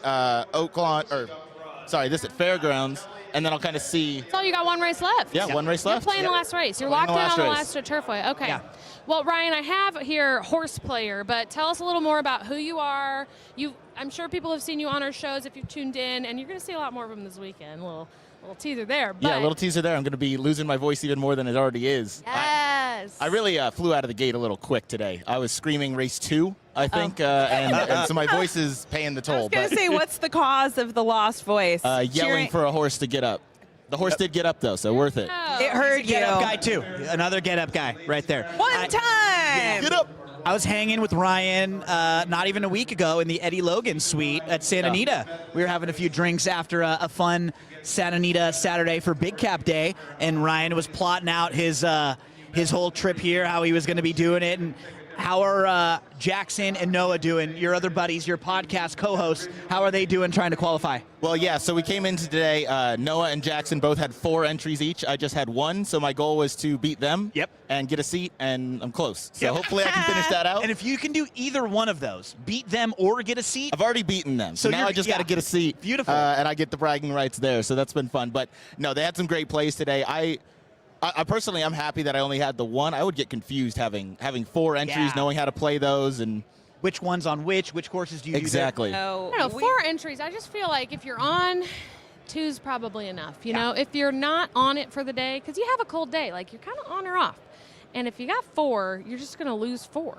If I had a bad day, it doesn't matter how many entries I have. I'm going to lose that day, right? Like if your opinion's just wrong. And I think on the flip side, if you are having a good day, that's why I love the format of this tournament so much, because if you have 3 or 4 5-1 shots, 8-1 shots, you could be right there at the top of the leaderboard just on one good day and a few good ones. So Ryan, we'll be rooting for you with your final pick, and I'll give you a shout out. I went on your show last week, talked with you guys. Make sure to tune into Ryan's podcast each and every week, because Ryan and Jackson and Noah do a great job. And Jackson gave out British Isles as a strong play last week, who won the Big Cap at a very nice price. Yes, he did. Jackson has been he was cold all of February, and then he was so excited for March 1st. March 1st class president won the Rebel out at Oaklawn. He loved that horse. The week later, he follows it up with British Isles at 7-1 in the Big Cap. So March is what we say for Jackson. So he's off to a hot start. If you're a young horse racing fan, you need to be following Ryan and his buddies. They do a great job. I love the energy that they have. They put the time and effort in, and they will help get you guys more interested and teach you more about the sport. So if you're someone who's new and you're young, and sometimes some of the old fogies are a little too dusty for you, tune into Ryan's show, and Ryan and Jackson and Noah will keep you entertained. No dusty old fogies over there. Fogey. That's a new one to me. Define fogey. Old fogey. Holy shit. Hold on. Pause. I got a 39-1 running in first place right now. Okay. What's happening? Hold on. I got to add this. Okay. I got the 6 here. We got a long way to go. I need to reserve my energy. But if this 6 fires, I'm going to lose my mind in the best way. Cozy's Operetta. Wow. Cozy on the front. I obviously, as a bourbon drinker, I'm going to choose right now to back the 2. Bourbon Americana. Rude. This adds diversity. Come on, Cozy. Cozy, do it. Do it one time. One time, Cozy. One time for Alexa. Oh, Cozy. Oh, Cozy. Oh, no. Nosy. Oh, nosy. Oh, no. We got Alexa it. with the big swing. You know? Looks We're pretty. gonna root for the 9 now at 2 to 5. I think that right. would help Now me. you're rooting Yeah. But this 4, Mo. You'll hear that a lot from players that if they don't win, they want it to be the favorite. And the reason why is that there's not a lot of movement that way. So if you lose a race and a heavy favorite wins, you're not really all that upset as a player, because if it's 2 to 5 and a few people that have 2 to 5 move up the board, that's about it. So you'll hear that a lot of the times where people will be rooting for their horse and then they'll start rooting for the favorite once they realize their horse isn't going to win. Either way, right? This is what we're doing as contest players. You're looking at the board, you're looking at the other players, and what's so cool about this contest is you're just playing against each other, everybody else. Like, if everybody misses the race, there's no movement. Well, and that's part of the strategy too, right? Is like uniqueness matters, because if everybody has a 20-1, it's not worth anything, right? Because you're playing against each other, like Gino is saying. So uniqueness matters, and those mandatory races, the strategy in those is really, really important and hard, because if a long shot comes in there, we said there's 1,012 entries or something. Every single horse is covered in that race by a lot of people. So if you can find a horse that might be a little more unique, like an 8-1 instead of the 20-1 that you love, but you better be pretty bold playing a favorite in a mandatory race, because if it wins, if it doesn't win, you're far behind in the leaderboard. Speaking of, let's put the leaderboard up again now that we're 1 race away. Ryan, you've been playing in these contests now too, and I know you and your buddies play in a lot of them, and it's like you need to be in some of them just to get the experience, like what Alexa's talking about, right? Like you're in a basketball game and you get defended different ways, right? You have to learn how to, come out of this, come out of that. The same thing in a horse racing contest, right? You're in a certain situation.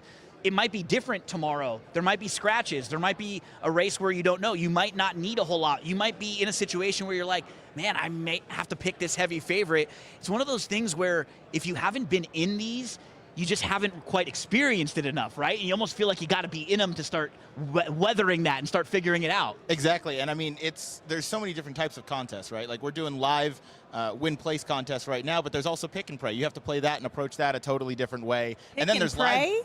Yeah, so like where you'll pick the winner of all the races in the contest before the first race even goes off. Oh, so wow. Right. You can't make a change. Well. Everybody's you can't locked make a in change at the beginning of the day. Yep. So wow. That could be fun where, you are getting 2-3 races out. You like have pick and horses that praise. are in there. That was how I qualified for the last chance, first chance. So I like pick and praise too. That being nice said, about those is you don't get as much like stabbing, right? Because you don't have people picking just 30-1, 40-1 in the last race because they're down. They're actually trying to handicap the races as best that they can all the way through.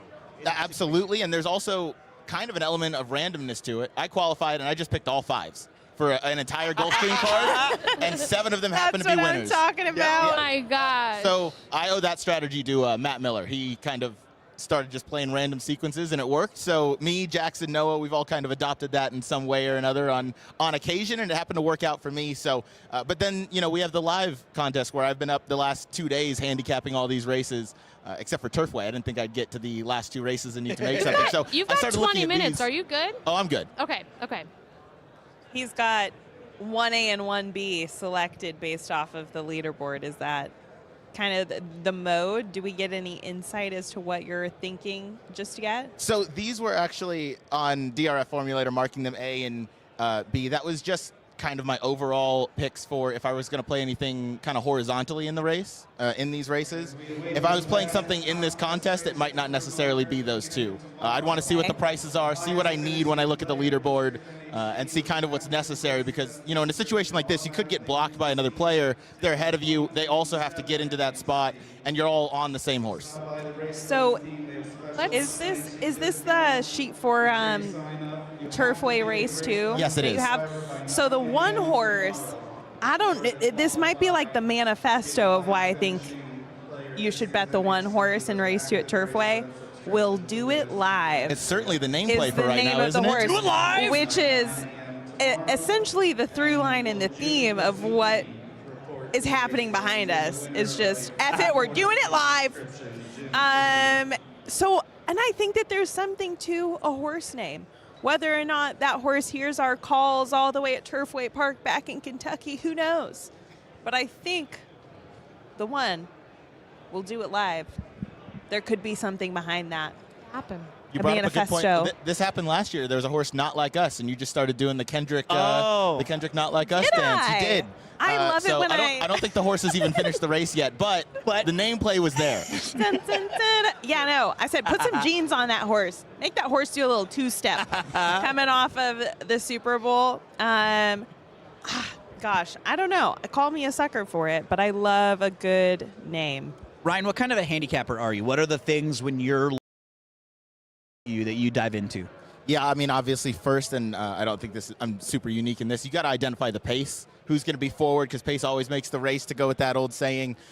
So I identify the pace first, and, I think it takes more than 2 horses to kind of have a pace duel and a potential pace collapse. So if I view a race with 2 speed horses, it can be a little difficult. Sometimes you'll have to really dig into those replays, see who's faster out of the gate, see who kind of digs in if they're headed by a rival, and see how they finish off those races. So that's obviously where I start. Jockey bookings go a long way. I don't pay a whole lot of attention to the jockey musical chairs kind of a thing, because I think you can kind of get lost in that.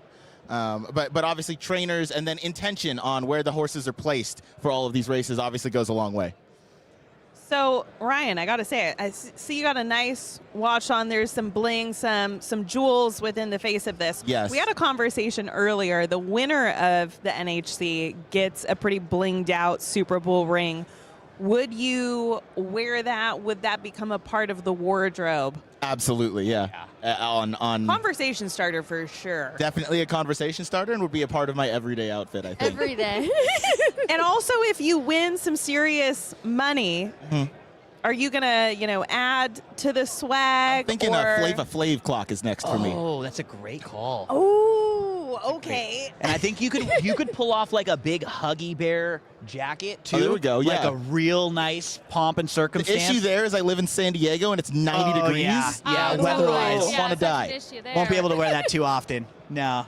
Okay, Ryan, I was just looking at the leaderboard, and I am astounded at how low scoring today is. Right now, the cutoff is at $60 and a couple of cents, which I'm now second guessing my choice of a big long shot, considering I have $55 and maybe only needed to take a lower odds horse. But where did you say you were at? Like, how much money do you have? I want to say it's either $59.80 or $58.80. Holy shit! You just need to cash anything, probably. Yeah. Like, I think even.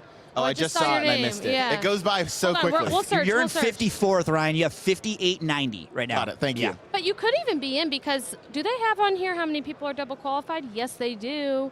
1, 2, 3, 4, 5, 6. Hold on, I'm gonna count. Yeah, so okay. Because that'll show us how many people. Because there's only. Hold on, let me look at my notes here. There are 15 entries for next year. So the top 15 people who are double qualified get a seat for next year. But if you're in that top 47 and you're the 16th double qualified, you don't get anything, and it passes down to the next person for this year. So it could be, it's actually, hold on, I'm counting. You guys talk. 1, 2. So for you, Ryan, this is what it comes down to at a contest, right? Like Absolutely. your last play. This is great. This is why I came out to Vegas and why I wanted to participate. If we would have told you this morning at 8 o'clock and said you're going to have one play left and you basically get a win and qualify for tomorrow, you would have traded that with us right now, right? Absolutely, yeah. No, it's awesome, yeah. I know my pick for this race, so I just got to wait a little bit longer. I want to make sure the odds don't change too much, but I know the horse I want, and I know the hopeful winner of this race, so yeah, I'm just kind of waiting now. Well, tell us. I'm not going to say it. Wait for a minute for the price to make sure the price is what he needs. And then maybe we can get tell the you plug. guys after they break from the gate. When they go, he'll let us know so we can root. It looks like there are actually only 13 to 14 people in the top 47 right now that are double qualified. So, and then how many of those people in the leaderboard are for 2027 seats? That's what I'm saying. Oh, okay. Got it. Yeah. Okay. So it's not that there's so many people stacked in the front that it would pass down. So it does look like you need to be in I the gotta top do something. 47. Yeah. But I have a play left for that reason. I know Wait, the horse that I why want. aren't you telling us? He was going to wait Well, it's for a the live price. money contest, too. He's going to wait for the price a little bit. Everybody's stacked in 10 cents, you know what I mean? Like nobody, but I'll respect your decision, but you should definitely tell us. Yeah, we want to root. As soon as they break from the gate, you will know exactly who I'm rooting for. We want to root. Yeah. Wait, you guys. Greg, if you can get a tight shot of my phone. So my parents are listening, and Ryan, I gave this anecdote earlier of my dad won a chili cook-off, and he won the ring, and she sent a picture of my dad's chili cook-off ring. That's fantastic. There it is, ladies and gentlemen. This could be you if you win this contest. I don't know that it's as cool as a chili cook-off ring. But it's a conversation starter for sure. Are you good? I'm feeling it for you now. I'm like, you're I'm good. feeling the whiskey and cokes I've had, so I'm doing great. It's actually as long as you got to be lubricated. As long as they don't get in the gate before I get out of the seat, I'm going to be okay. Yeah. Okay, good. Oh, man, guys, this is pretty intense. I still want to know, Dan, can you try to figure out who Michelle Mount is, the lady in the lead? She's been up towards the top for a while. She's got one. She reserved a play left for this last race, too, so she's going to try to extend the lead and keep it. Wow, it's crazy, $106. It's so low. Huh? I know one other guy who might qualify. Who do you know? Justin Horowitz. Oh, Justin. Nice. Okay. Did you do some work with him when he was doing stuff at the Meadowlands? I think, yeah. wow. And I was on FanDuel. I saw him post that he wanted to try to qualify, and he qualified, and he's on. Awesome. So good luck to Justin. Wait. I see an NTR employee carrying around a big winner sign, so maybe follow her. She might be standing close to the winner. The likely winner. That'd be so great if a woman won this. Just saying. We would love that. Absolutely. I saw my friend Judy Hoffman go by a little earlier. Judy Hoffman? I know her first name's Judy. Wagner, thank you. Judy, only woman to ever won the NHC. That's right. I saw her over summer at Del Mar. She was very good friends with the person I worked with, Betsy Christmas, out there for VIP services. So Judy is an amazing person. Judy is a goat. Like, she will be on this show this weekend at some point. I think maybe Sunday. So stay tuned the whole time. But she really is so hysterical. And like we said, like the only woman to ever won this thing. She's been qualified so many times. She doesn't have a seat this year yet. I don't know if she's playing today to try to get one. I would assume so. I saw her this morning before they started, and it looked like she had her game face on. So I anticipate she's somewhere in there. She looked ready. I'm going to search. She always looks ready, to be fair. On NTRA.com, under the NHC tab, if you want to see the leaderboard for yourself, you can go click the last chance, first chance button, and then you can scroll down and see the leaderboard. And she is playing, but she's got $40 and one pick left. So she could try to hit, an extra $20 this race. Come up! Do we need to... This is it. Right here. This is it. Like, this is the moment. I know. I want to play. Greg, is there going to be an issue if I try and play some music as background? Play Lose Yourself by Eminem? Of something? We're giving out 32. I was just going to play it off of my phone into the microphone. I'll just play the first couple notes of it. Let's see. Okay, so right now,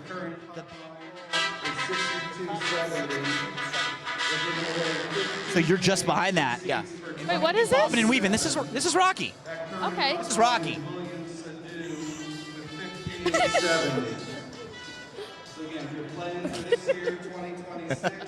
Bobbing and weaving, Gino. Yep. We've lost our mind. This is the moment of training. Gotta be bobbing This is and when you weaving. got to throw the punches. A little bit of this. Cut line is currently Yep. 58.70. Absolutely. To the top 10. Right hook, right hook. That was, okay, this is an uppercut. Okay, uppercut.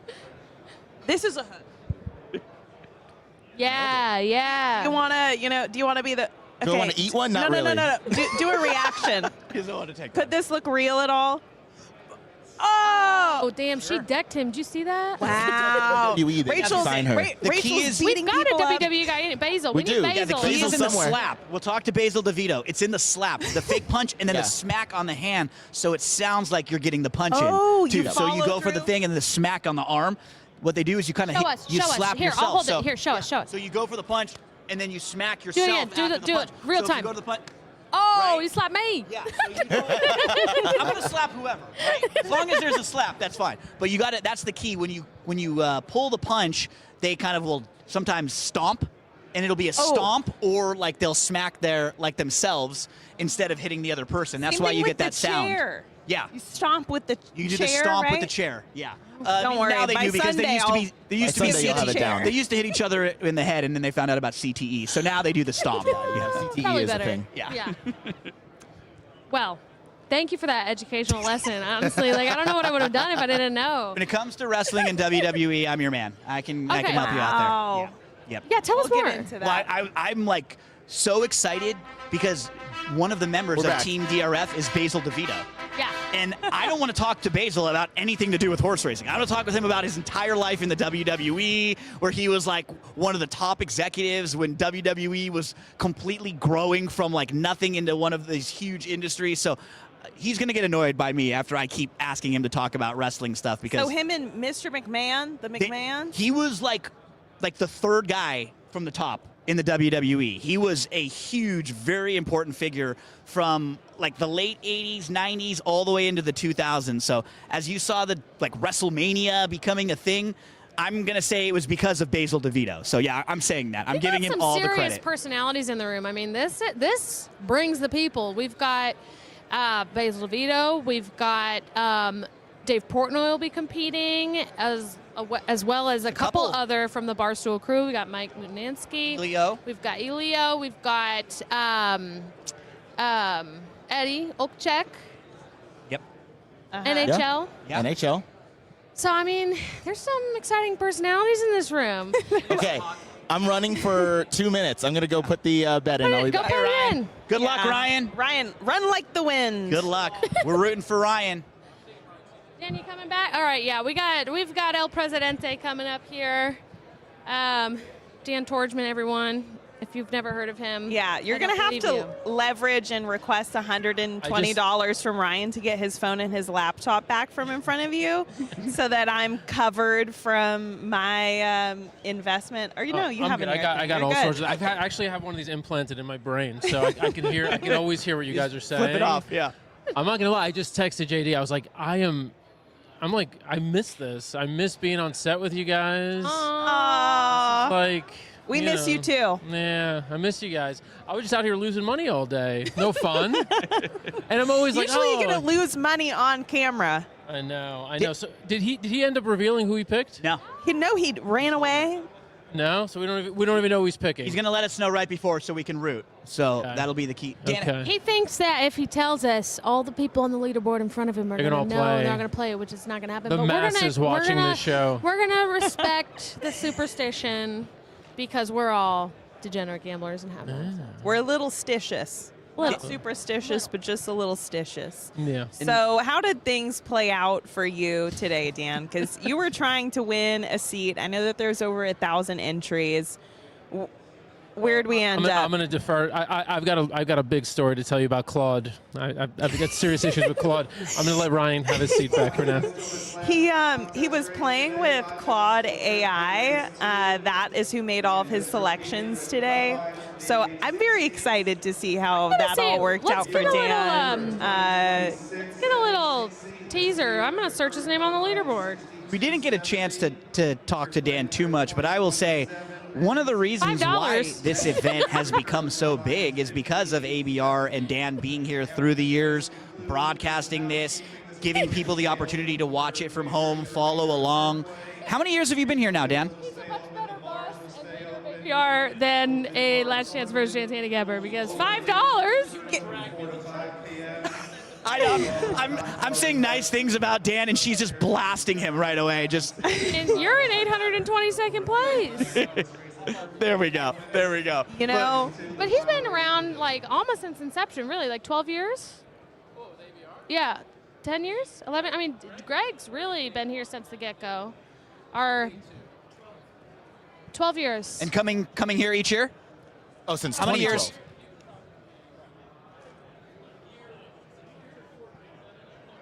Wait, no one has a mic. Here, Dan. He's still talking about ABR. I think it's probably been about 6 or 7 years. Yeah. I think that we should get rings. So Greg predates 2013. ABR 2013, first time? 2013. All right. Awesome. Me probably, That is amazing. I don't know, 2018, 2019, I think. That's incredible. That's not when you came to ABR. He started coming here. First time, NHC. Yeah, being here. But I don't know, 2014. And this is, and I'm not even someone who works with ABR, but this is one of the places that I was able to watch the coverage of this for years, and I was able to see what was going on. So when we're giving credit to everybody for making this event as big as it is, ABR and Dan and you guys were like one of the big parts, Gino. because Wow. we were able to all follow along. There isn't a radio show that's got the results for this, right? There isn't something that you flip on. We have to flip on to the streams like this. So it's fun sitting down here with you guys, and it's cool because I was watching and always had this on in the background during the weekends when I wasn't playing, and I was curious how some of my friends doing, right? And seeing them jump up the leaderboard or hear an interview with someone that I didn't know. And I always appreciate the coverage that you guys brought and helping make this event so big. Gino stays. Gino's a winner. Dan bought me a drink, so I had to give it back a little bit. Yeah. Ryan, 2 Yes. minutes to post. Will you tell us? No. Okay. No. I will stop pushing it. As they're in the gate, I'll tell you. We'll figure it out. I'll figure it out very quickly. Bobby, shake 'em up. Bobby's tuning in saying, I miss you guys. We miss you too, Bobby. We miss you so much that we've got to do it one more time.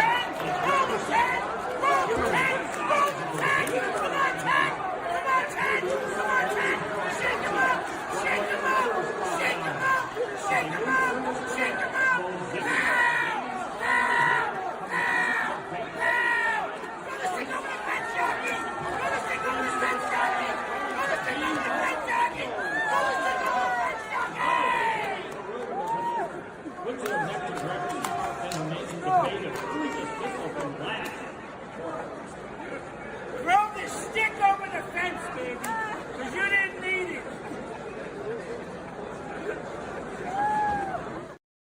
I just tried my luck with ad-libbing that whole thing, and not going to lie, I was not far off. I was going to say, I thought she was joking earlier when she said she knew every word to that. And She's not. We're having drama. Last tournament race, drama, mama. We've got a late scratch. And number 1, we'll do it live.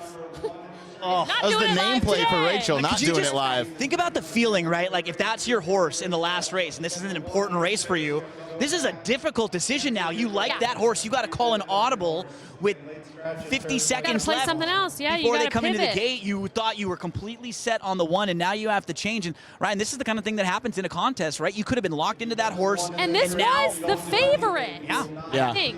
So Well, it was kind of the co-favorite. The 1, 2, and 6 have all been kind of vying for favoritism throughout. I'd be wigging out right now because that was my top selection in the race. So if I was planning to play and I just needed a couple more bucks and I said, hey, we're going to pick it up here, that's stressful. We see Ryan has not sprinted off the set, so we can narrow it down by 1. We know he didn't play the 1. Narrow it down by 1. We got 7 different options now. What, you said $6? Yeah. I don't know. About What $6? do you have? I'm going with the 4 then. And the cutoff is 62, 62-ish? 4, yeah. So I mean, that makes things close between the 2 and the 6. Okay, I bet on one of those. Let me clear out Dan's name from the search bar here. So, but we've got ties in here, but that's okay. They account for it. So, 47th. You know, I'd rather be wrong and still pick the winner than risk missing my top pick in the race anyway. Yes. Oh, yeah. So, now that they're at the gate, I bet the 2 here. Yep. Okay. I'm going to hope that the 2 can get the job done. Let's do it, Ryan. I hope that it pays enough. Yep. I think it would get it done for you. Come on, Ryan, with the 2. It'll be close. Yeah. What? I think $6. $6. Okay. No. He needs less than that. It's 61.10 minus 58.90. He needs $2.02, 20 cents. So, I mean, some people will move up. So, you, like, 10's a very safe bet. But honestly, even if you got a place here and a long shot didn't come in, you could still be safe. I would feel comfortable with 6. I think if I would feel comfortable with like a $6. Let's just win the race. Let's just win the race. All right. And how about this, Rachel? My sister sees your dad's cooking ring, and she sent in her Dodgers World Series ring that she got last year for being a part of the team because she's an executive. Oh my gosh! And the cool thing about that, my sister, who's now engaged, she's going to be changing her name soon, but it says Buccola on the ring. She's not going to be a Buccola anymore, so I am taking that from her. That is going to be my ring. We gotta. Okay, hold on. We'll share the screen over here. Sorry, now it's okay. So Ryan's 2 pushed up from the inside. Come on, 2. Got to the lead. Ryan, come on, right Ryan. here. This is a trip that you could hope for. So far, so good. So horse's name. Horse's name is so far so good. Yep. Oh my God. We've got a 47-1 Good luck to everybody out there. If you're somewhere and you're hoping for this race to set you up and put you in, we wish you the best of luck. Or if you've already made it for tomorrow, good luck. Come on, 2. Good's moving up. He's stretching out. That 47-1 is done. That's not a threat anymore. You got somebody moving up on the inside. The 4 is a little bit concerning for sure coming up the rail. Booming. Make him go around you. Come on, 2.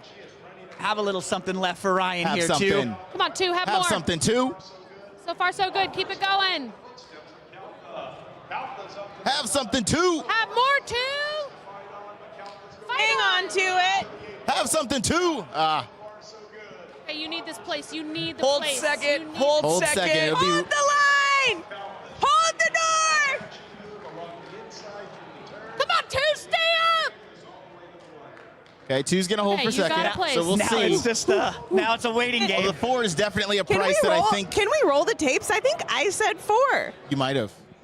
Yeah, Did I you? think so. Am I Yep. tapped into my Why didn't you play? third eye?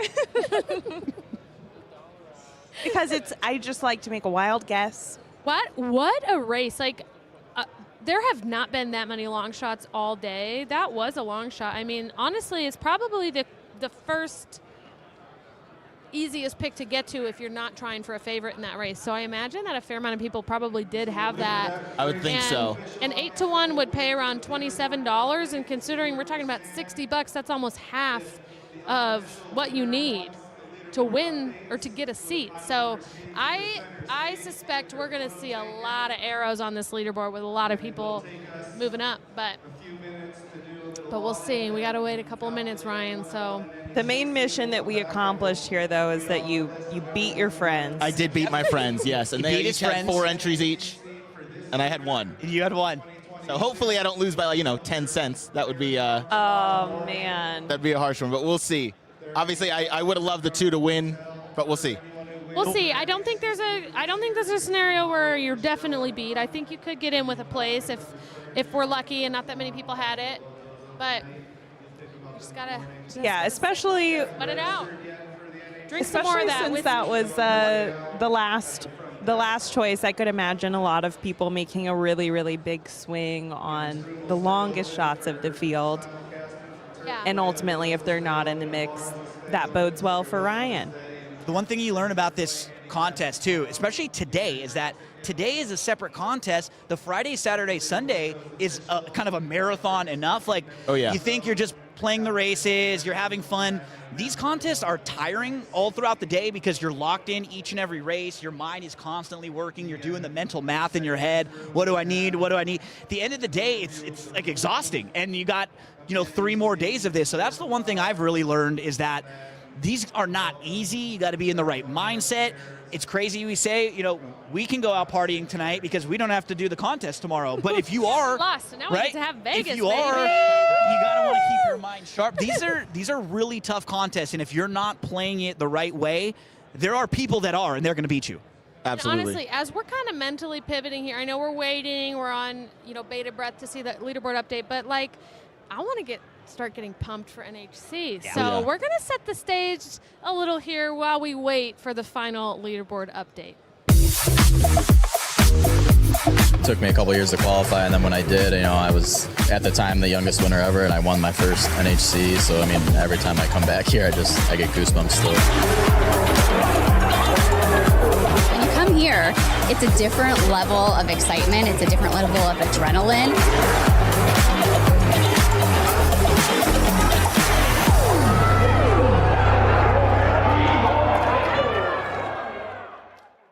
So that's tomorrow, baby. That's what we're getting set up for. It's going to be pretty exciting. And I know that in previous years, the top prize has been $825,000.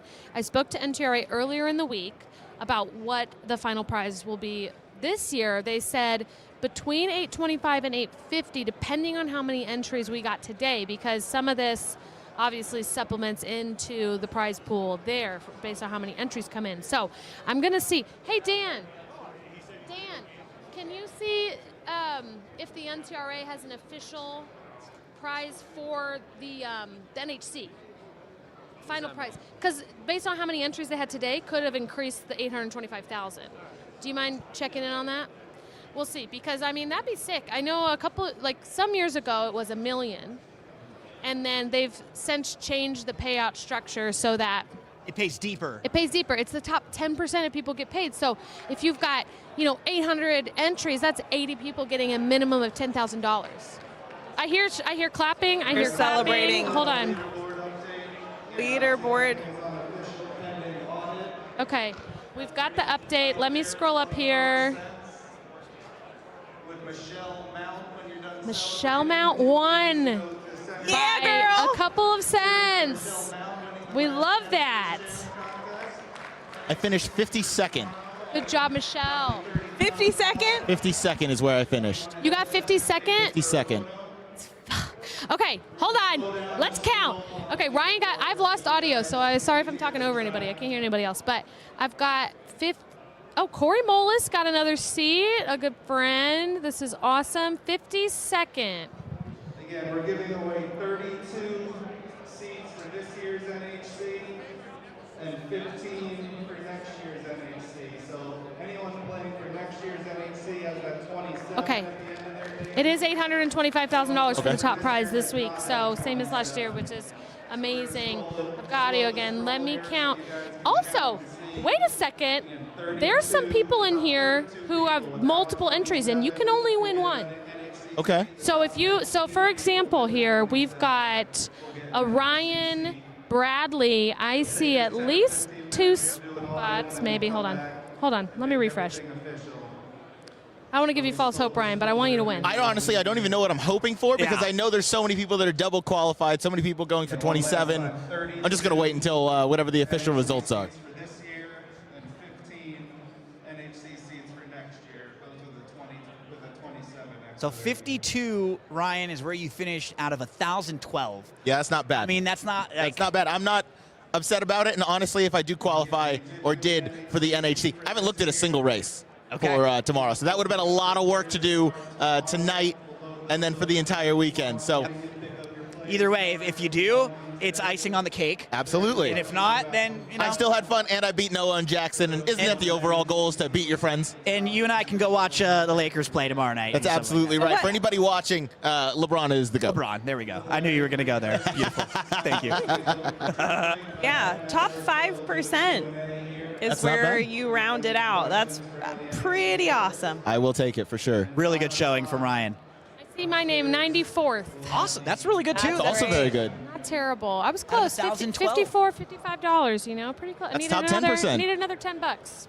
So we will lick our wounds. We will woulda, coulda, shouldas later. But I do think I got word that they're going to try to send the winner over here. Nice. I love it. Yes, and Ryan, I don't know. I don't know. I don't want to guess. So we're going to wait and see. I don't want to give you false hope. It's okay. You might end up on the bubble if we do, blackjack tonight.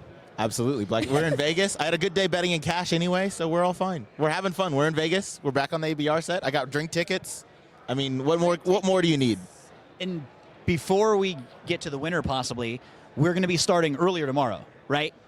Gino, that's a great question. What are we doing? I think we we're are at- doing that. So we I have think we're at- 3 days of streaming. We start at 10 a.m. tomorrow, Pacific time. Yep. 1 p.m. Huh? Okay, we're looking for the winner. Stay tuned. 10 a.m. tomorrow, 1 p.m. Eastern. On Saturday, 2 p.m. Pacific, 5 p.m. Eastern. So it's going to be near the end because on Saturday is the cutoff. So only the top 10% move on to Sunday. So we'll be streaming for the end of it to see exactly who is making those semifinals. Kind of strategic. We get to start Friday and kind of start the contest, get everybody set up. Then Saturday we'll be there around cut time, and then Sunday for the big. We'll the be big there, one, right? yeah. So we'll be there for the very end of the semifinals to see who that top 10 final table are, and then we're going to stream the entire time that they're on the final table. So that is 7 races, I believe, the final table. And there's 20 minutes between each race or so people have time to handicap.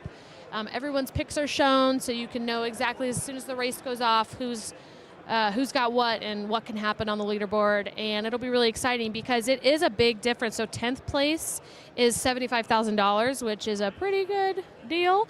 But first place, like we said, $825. Second place, $300,000. Third place drops $100,000 to $200,000. So it really is like every single position, even if you're not going to win the thing, if you can move up 1 or 2 spots, you're looking at hundreds of thousands more dollars. So, pretty cool. It is very cool. What would you do if you won? Let's not go blue skies. Let's not say we win. Let's say we get $300,000. No, $200,000. We get third Flavor place. Flav clock. Final answer. Real diamonds. Doesn't matter. Just Flavor Flav clock. Maybe 2. Fake diamonds, 2 of them. The Flavor of Love. Is that where Tiffany, New York, she came from? I love New Flavor York. of Love? Yeah, right. You know New York? I love New York. Yeah, New York. I actually was. I'm not really big onto the reality shows, but that one was one that my buddies were kind of. Flavor of Love. Flavor of Love, and I love Flavor New of York. So yeah, I was up to date on those ones for sure. God, she's got to be the best character, at least in the top 5, if Yeah. we're talking leaderboards of reality TV personalities. Tiffany, New York, Has to be up there. Pollard. Mm-hmm. Has to be up there. You might be able to, have an in with her if you got the clock. Okay. I'll keep that in mind. That's our goals. My Rachel, what about you? You win $200,000. The IRS takes, I don't know, They're cut. a lot. Oh, God, And then what do you do with Bringing your reality into this? Your remainder $150,000. Where's it going? Ooh, okay. So I think that I would do a vacation. Probably something European. Bring the fam along. I think Tuscany is calling me. Maybe some wine tasting, some relaxing time. I like that. Go take a dip into the Adriatic Sea. Wow. I like that. And I would also buy myself a designer handbag, probably. Of course, yes. Or a couple. My boyfriend's probably rolling over right now, hearing all of this, being like, invest. And I'm like, but a trip, but something fun. Well, and to be right fair, now. you win 100. You could do both. Yeah. You could be responsible yes. and also go. Unless you're booking like a crazy villa for a solid $10,000 a night, you can be reasonable and still put some aside. What's for you? Like, where's the next trip for you Oh, on the trip? lot? Because Oh, that's yeah. where we follow along with you on social media. You're gallivanting all over the world. Like, what's Yes. next for you? So I got to pull the plug. I got to cancel my flight to Dubai next week. I haven't done that yet, but that was going to be next, was Oman and Dubai. I was going to go camping in the desert in Oman in the red sands, and then go to Dubai World Cup. So hopefully that'll be on the table, in the coming years. But I really high on my bucket list are Greece. Okay. And Rome. Well, just Italy in general. Like, I would love to just do a tour of Italy for, a week or two. I think it'd be fun to either start or finish in Switzerland, and do, trains and maybe do some, see Pompeii, and that'd be really fun. I also would like to, I've spent a lot of time in Central and South America, so I've been trying to do some other things, which I've gone now to Thailand, Egypt, Saudi Arabia, Paris, which is good. But, my Latin roots, I'm not Latin, but I say my Latin roots just because I've spent so much time there, are calling again. I would love to do the Machu Picchu Inca Trail hike. I think that would be really, really fun. So yeah, there's a lot of stuff, but that I would like a new car too. Yep. I would like to buy a rental property, be responsible that invest thing. And then add into it. Is it what's the name of the women's ownership group that you have? We're gonna get Haphazard Racing. Yeah, maybe a new purchase in there for the team. Maybe get another horse, get some new owners on board. But really, jewelry. I just buy diamonds. There you go. At the end of the day. Awesome. We love it. What about you, Gino? You know what? I've never been to Disney World, and I know my son would love that. And my girlfriend, his mom, she used to work there years ago as like a lifeguard in one of the water parks, so she knows the area pretty well. We could do a little Disney World trip and go to a few of the parks over there. That'll be fun to check out the bucket list. Love it. A blast. Yeah. So that was what my family ended up deciding to do for Christmas. Nice. So we go to the San Diego area because that's where my grandpa lives, which his 96th birthday is this month. Happy early birthday, Grandpa. And so we went and visited him for Christmas, and my parents thought that the most logical gift that they could give their daughters who do not have children, we're in our 30s, was let's all go to Disneyland. Sure. And we were like, honestly, hell yeah. That's a good call. And in California, one thing you don't expect is rain. And when I tell you, it was a torrential downpour the entire day, and this was a couple days before Christmas we did this. It was pouring. It was hilarious. We were in our ponchos. Our feet were completely soaked. Basically, the situation at Disneyland in the standing water was exactly what I had described of my room, my bathroom flooding last night. That was brutal. I'm happy to hear that this is taking off. Yes. I like that. That's a good plan, Gino. And go to Florida where the rain can't get you. Yeah. Okay, so I've gotten word. The winner is losing her mind. She's freaking out. Rightfully so. Yeah. As she should. I mean, let's be real. She just qualified and won $30,130. She's probably taking a nice trip next week. That's all I'm saying. But she's freaking out. And so she's not going to come on set right now. We are going to get her at some point this weekend. Cool. I think Dan is trying to find somebody who did qualify. I see a lot of names out there we recognize. But, at the end of the day, we might just wrap it up here and say tune in this weekend, because we're going to have endless people on to talk about the tournament, their plans, their strategies. We'll do some handicapping for those of you who want to play along and bet alongside. Definitely. If you've never been here, get here sometime. Yes. If you haven't been here before, even if it's to come out and try to play in the last chance contest next year and see if you can qualify for the NHC, it is a blast. The energy in this room, you'll see a bunch of familiar faces that you know. You're going to make a lot of friends. Hopefully we're able to provide a little bit of insight to what it's like in this room, because it is a really cool experience. It was my first time here last year, and I'm going to come every year from a work standpoint. Some of these years I'm going to try to get myself qualified. I'm going to be rooting for my dad, but it's just, if you're a horse racing fan and you love racing, this week you got to be here. You really do. Last year was my first year here, and I'm going to be here for the foreseeable future. Especially because it's a 30-minute plane ride from where I live, so that's no helpful. problem. That's helpful. No, I mean, and at the end of the day, if you don't qualify, it's Vegas, baby. We got lots of fun coming up anyway. So thank you, everybody, for tuning in with us today. We will see you more this weekend for the National Horseplayers Championship. It's America's original sport. And no one covers it better than America'sBestRacing.net. From the sport to the lifestyle, the best races, horses, and destination venues, cocktails, gambling, fashion, and more. America'sBestRacing.net is a sport for you.